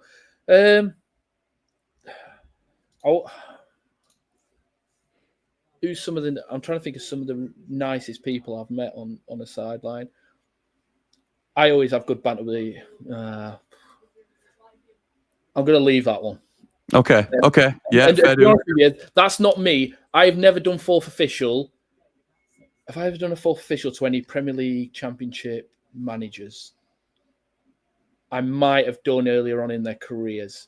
Thing is, if you give a name of somebody who you get on quite well with, that again sort of gives you. That's why I stopped. If you know, it's another, as much as it might seem insignificant. So the way I will go about it, I always, when I'm a fourth official, I try and build up a rapport with both teams, with one person on each bench, because I know then that's my go-to person. I know some people you can't talk to, and I know some people you can talk to, and I will always answer. I'm quite an open and honest person in everything in life.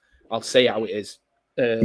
I even in the referee within the organisation, people always used to say to me, "We come to you because you'll give an open and honest opinion, and you'll tell us what the group thinks and things like that." And I will. I've always been open and honest, and I'll always find that one person, and you build up a rapport with them. Yeah. And to be honest, I've had laughs and jokes with Women's Super League coaches and managers before. And building up that rapport, and it comes down to management and how to manage people. It makes your life a lot easier. Sorry if I Sorry, No, for no, don't- I Jamie, was if gonna say, if Jamie, I don't go into depth. it's Elise's corner, and the German Keeper did keeper well there. collects. Yeah, did well because he looked like he might have dropped it for a second. But Jamie, it's a great question, pal, and I know you've asked it with complete like, you know, you're not trying to put Gaz in a I'm getting difficult. told off by the wife because she's messaged me. All right. I'm like, oh, So it's but again, we're going to the pub after. yeah, Just all right, nice. Shawnee says, tell you what, lads, this chat has been a quality listen. Thank you, mate. Good to see you in here. Still no Rian contract. You got any news, mate? Starting to get nervous. I don't think he signs, mate. I don't think he I'm the signs. opposite, Jimmy. I've got a soft spot for him. I really have, and I think the last 6 months of the season. Is that because you're ACL friends? ACL friends. I've done our had my ACL. ACL since I was about 12. All right, whichever. I can't remember which Injury injury. prone, bro. We'll go injury prone, yeah. Okay. We'll go injury prone, Yeah. No, I think he's I see him down at physio room all the time. That's true. You've got a soft spot for him. You think he'll stay? I hope so. I think he gets another season. Okay. We'll see. You and my lad are neighbours by the sound of it, Gaz, says Ian. He's just over the rise at Woodedge. Oh, Woodend, yes, sorry, yes. All right. Yeah, I know where that is. So you'll be Larkhill way. Jamie says, Gaz, if you there's a couple of questions from Jamie Dublin here.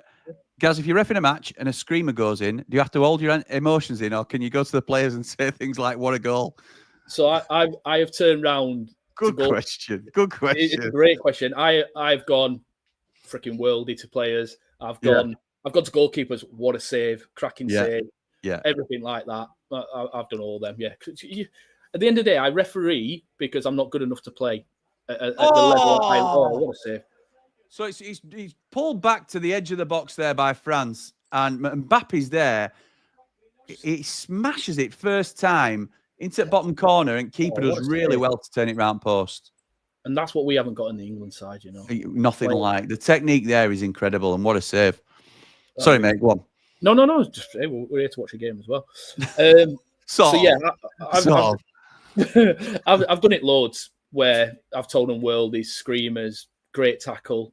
And I use that. You are human. You're just there to do a job and keep game in line. Yeah, and I love football. I do. The amount of times, and to be honest, it helps with my player management as well. When, for example, a good, strong, fair challenge comes in, I'll go great tackle.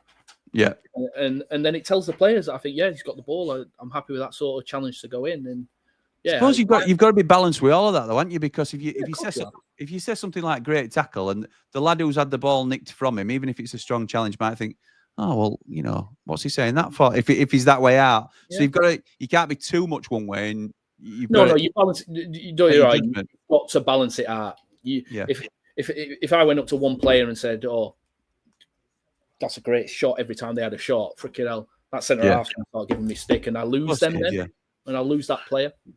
So we're 80 minutes on the clock, as you can see, and it's another German corner. This game it's been end to end, and it's swung both ways as well. Florian Wirtz, the man that Liverpool's fluttering their eyelids at the minute, is taking the corner. Referee's watching all this in here.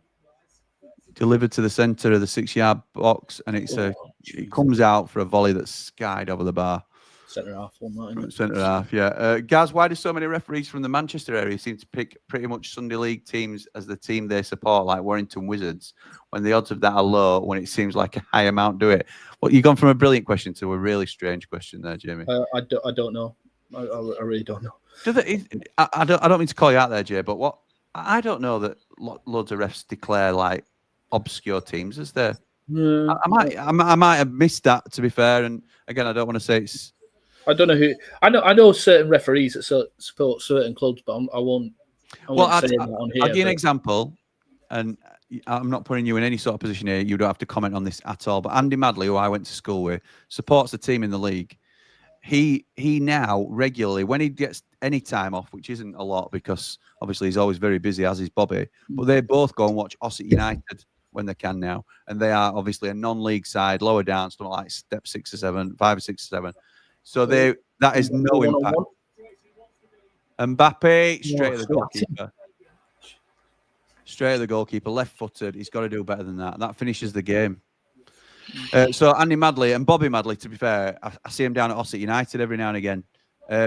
But they growing up, they supported a team in the league. So I don't know whether they now declare Ossett or I'm sure they declare their league team, to be honest, just to be completely upfront and honest. But maybe referees think, well, I can't be really seen at this professional team's games on me off days, which they get very few off days, obviously. But Mike Dean is famously a Tranmere fan, isn't he?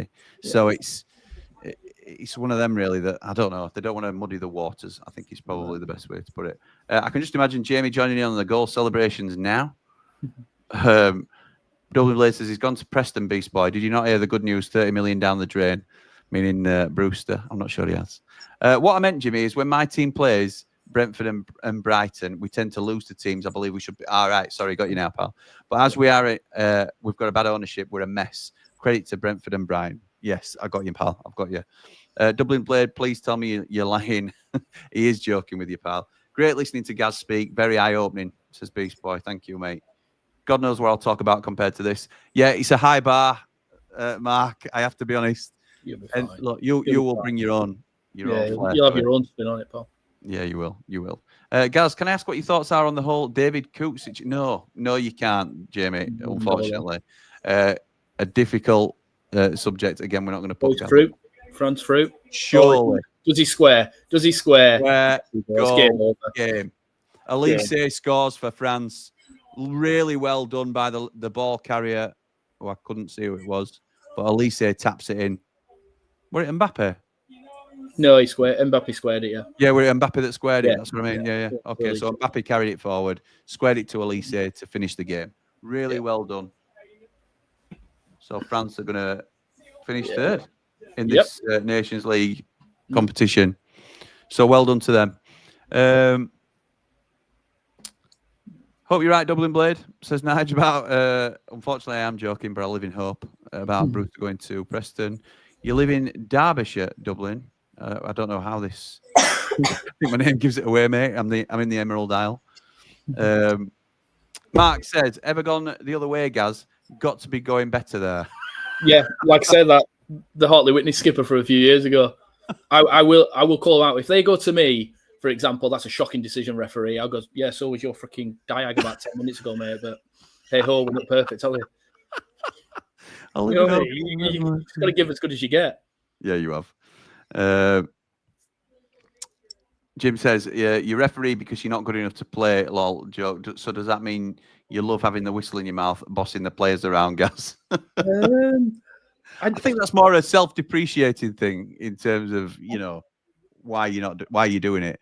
No, I do it because I enjoy football. Well, that's what I think. That's a more interesting way of putting it. To be fair, why would you put yourself in the firing line for?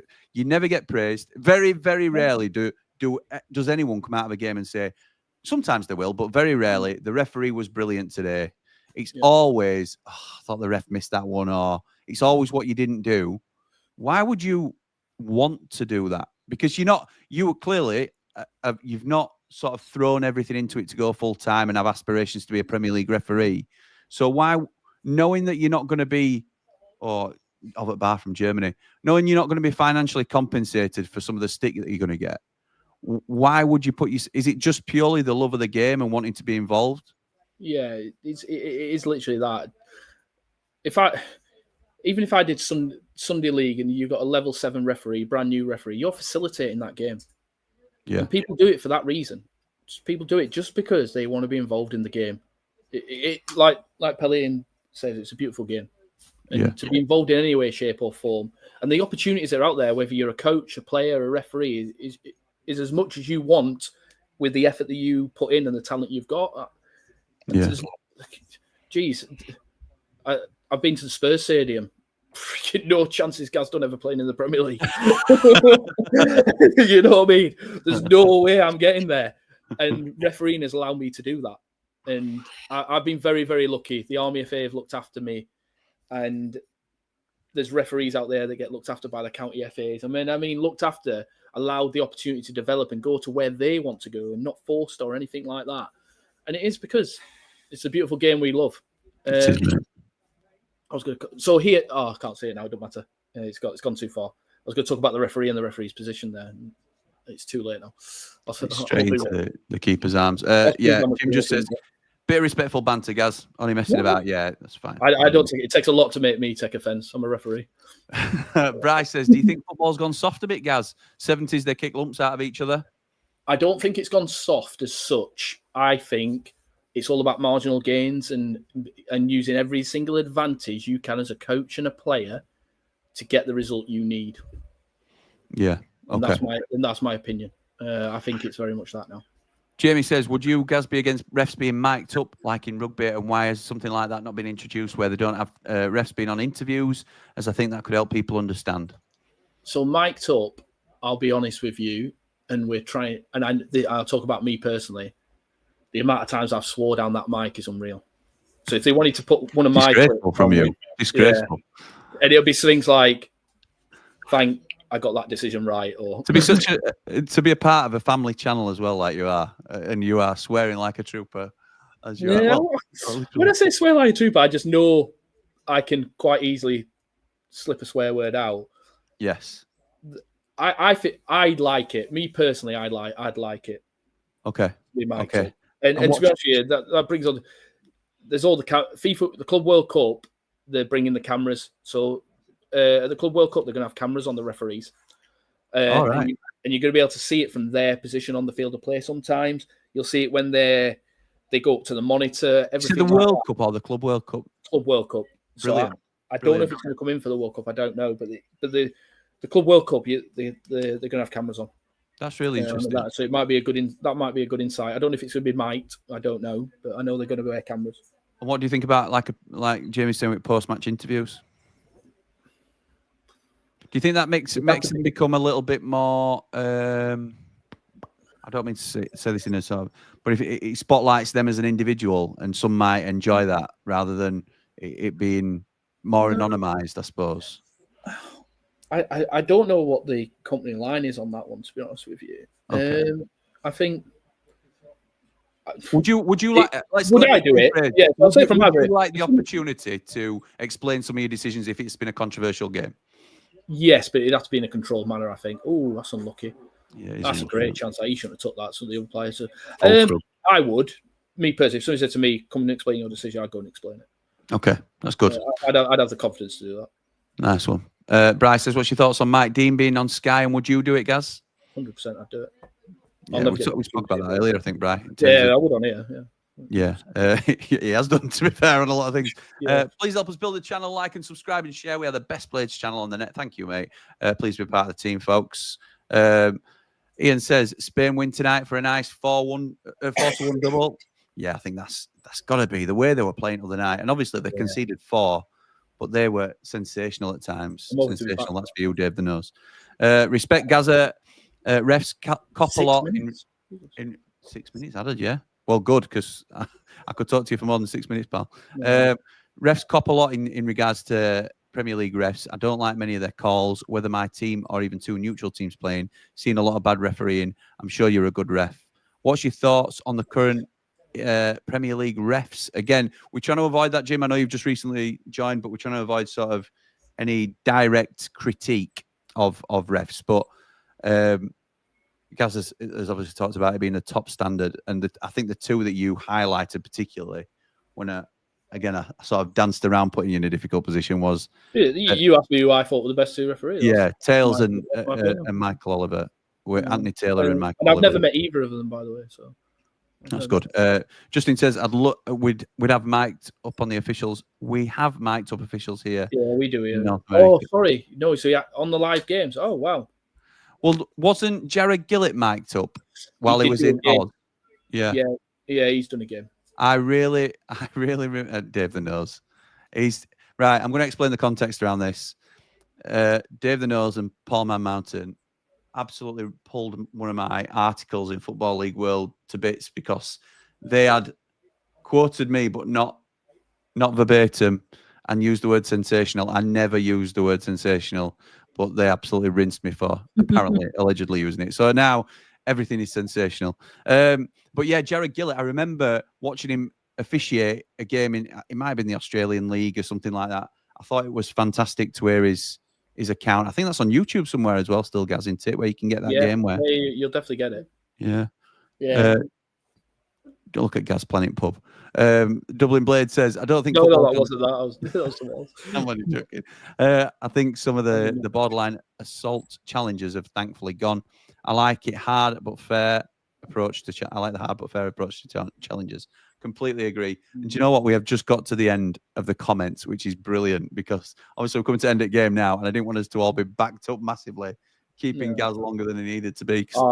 It's no skin off my nose. Our lasses, it'll take her an hour to get ready. So no worries. I respect you're avoiding the ref discussion. That's okay. I get it. It's just for individuals, Jim. Yeah, I'll talk to you in general all day long. Absolutely.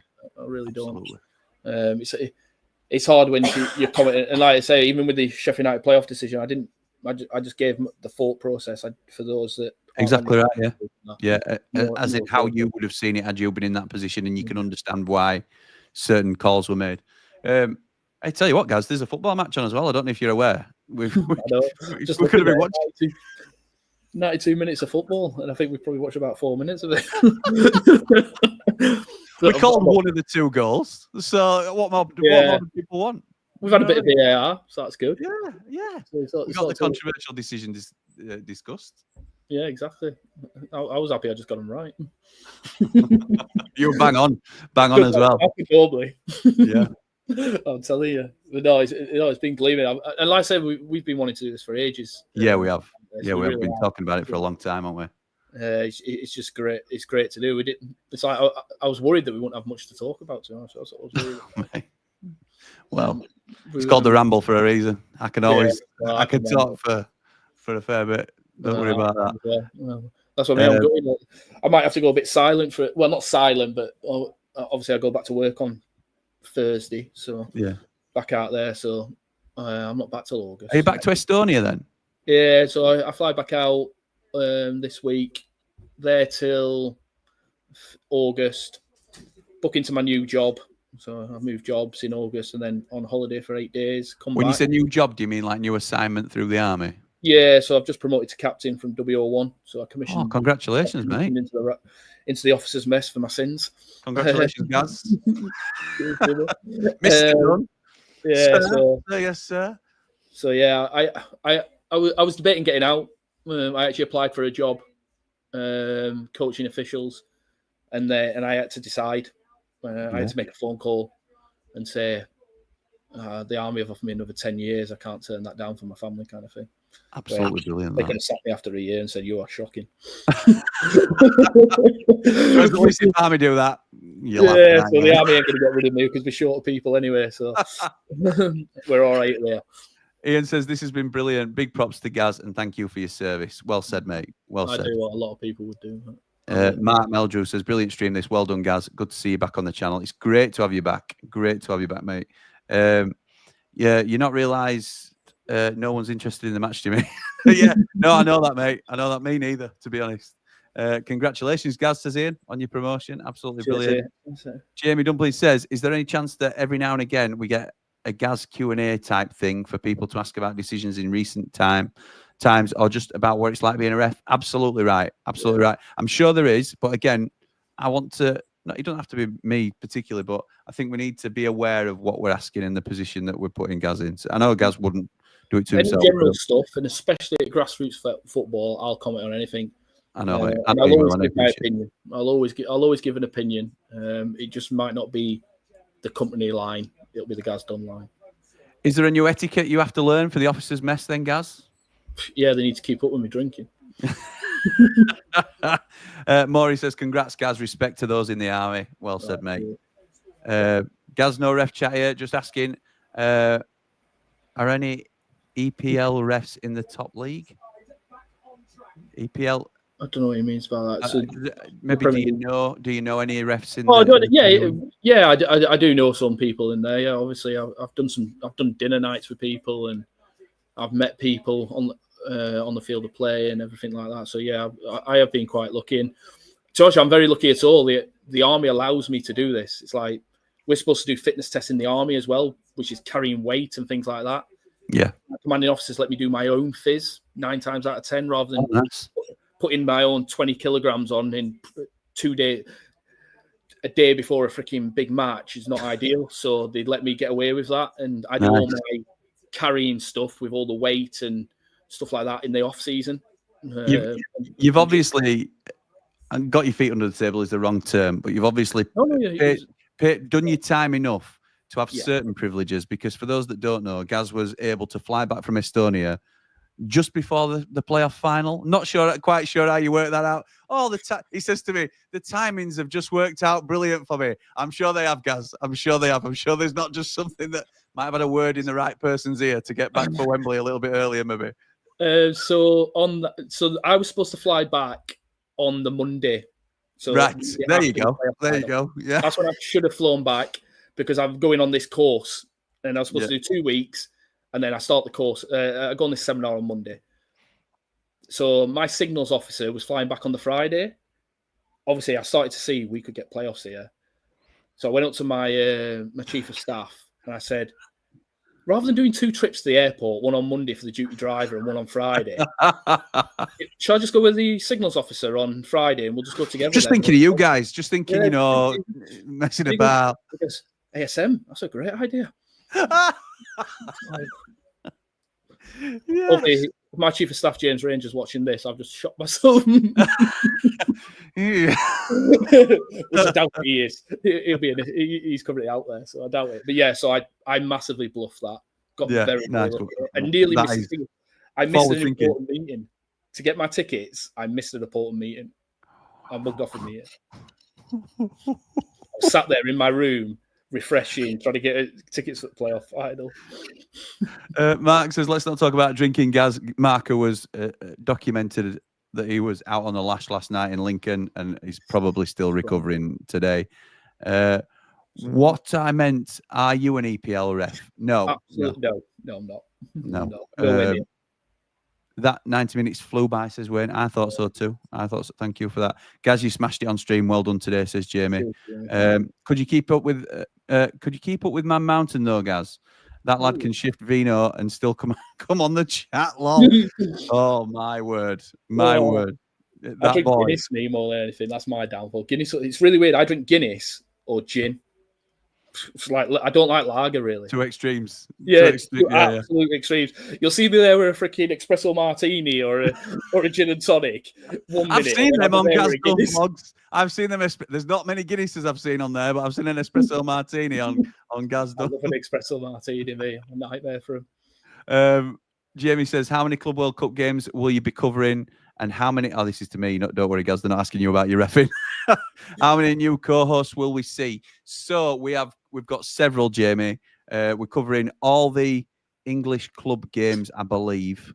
And you'll see Brett. You'll see Mark Meldrew. You'll see Jord. You'll see Maury. There's more people to come. I'm back on stream actually tonight with Jord covering the World Club Cup, not the World Club Cup, the Nations League final. So that this was the fourth place playoff. For those that aren't aware, France have won 2-0. France have finished third. Germany have finished fourth, and Spain against Portugal will be tonight. I love that picture of Cristiano there. So it'll be myself and Jordan Motson covering that tonight. Looking forward to that. I think kickoff's at 8 o'clock, so we'll be on at 7:45. The only game of this competition I had to pay for. Pooh Housery says that's what I was laughing at there. That gets me every single the time. Pooh Housery.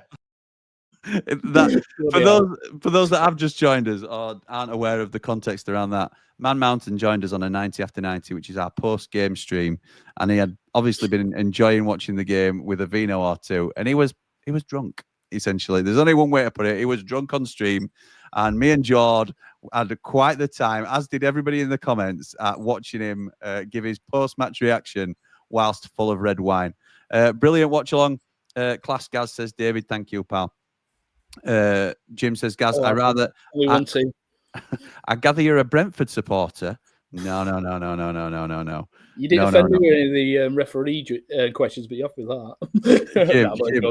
Jim, Gaz is a blade. The majority of people you will find on screen on this channel, it's not exclusive to Blades by any means, but We're a Blades channel first and foremost. We're on the Blades Ramble, and yeah, we're all Blades essentially. Sheffield United. Jim Walker Gaz is a red and white wizard. He's a Blade buddy. What channel is the game on, lads? So Connor, this game was on Amazon Prime that you had to pay for it, $2.49. Loved the game, really enjoyed it. Didn't watch a lot of it, if I'm honest. Just saw clips as I was glancing up and listening to Gaz. But tonight, I think it's on terrestrial TV, so you'll be able to watch that on any platform. Check what shirt size Gaz is wearing, and it gives you a hint. Look at the size. Well, Jamie, come on. Maury says he's looking forward to co-hosting. I'm looking forward to having you, pal. High bar, but I'm sure you'll be absolutely fine. Is the Club World Cup on terrestrial TV? No, Mark. It's on DAZN, but you don't have to pay for it. It's on the free version of DAZN. So there you go. Thanks for the score, Jimmy. Yeah, no worries, Dave. I thought I had to keep people up to date with what were actually happening with the football. I'm warming myself with my own watch-alongs. I've seen you, pal. You're doing a good job on TikTok. Okay, Sheffield United. They're called the Blades. Yes, pal. We are the Blades. We are. That is our nickname as we are known. The finals are on ITV1, says Jamie Dumpling. Right. I think we're going to call it there. Gaz, anything further you would like to say while we've got you, mate? And thank you again for joining us. No, any time, Jimmy. And I think we'll get our heads together and see what we can do going forward and that. And I think something like a referee's course is actually a great shout. We can video and do stuff like that. Dear me. It'd be brilliant. But yeah, thanks to everyone for the nice comments, honestly. And everyone needs to subscribe and like. Yes, like and subscribe. Really do. What you've built here, Jimmy, is not just a channel, but a community. And I think the amount of positivity that's come from this channel is absolutely outstanding. Thank you, mate. I've enjoyed it. I've been here from the early stages watching you, and you have the outside box thinking you have with this channel is amazing, and I've loved it.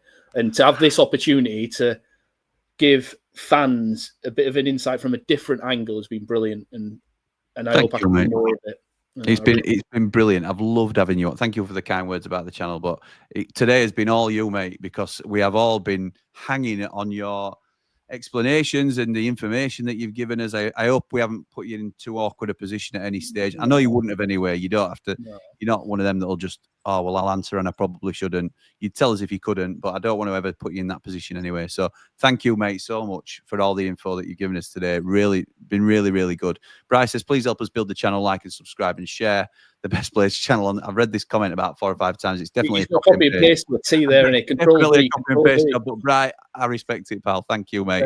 Thank you. Come on, you Red and White Wizards, up the Blades and up the Ramble. Congratulations on the job, Gaz. Top bloke, says Mark. Did a good job, Gaz, says Maury. Afternoon Blades, says North, joining us right at the death. Really enjoyed this watch along hearing Gaz, says Ben. Thank you, mate. My love and respect for all fans, says Jim. People is what makes the greatest game we all love. Well said, mate. Respect, Gaz, says Danny. And congratulations on coming off the board for your LE officer. Yeah. I got out myself 2 years ago. Honestly, miss it. Nice to see a serving blade on the Ramble. Yes, mate. Well said, mate. Respect you as well, mate. Yeah, absolutely right. Nice one, Jim. Come back and stick with us, mate. Yes, spot on. So thank you to everybody for watching. But for now, come on, you red and white. This is for you, Jim. Come on, you red and white wizards. Up the blade.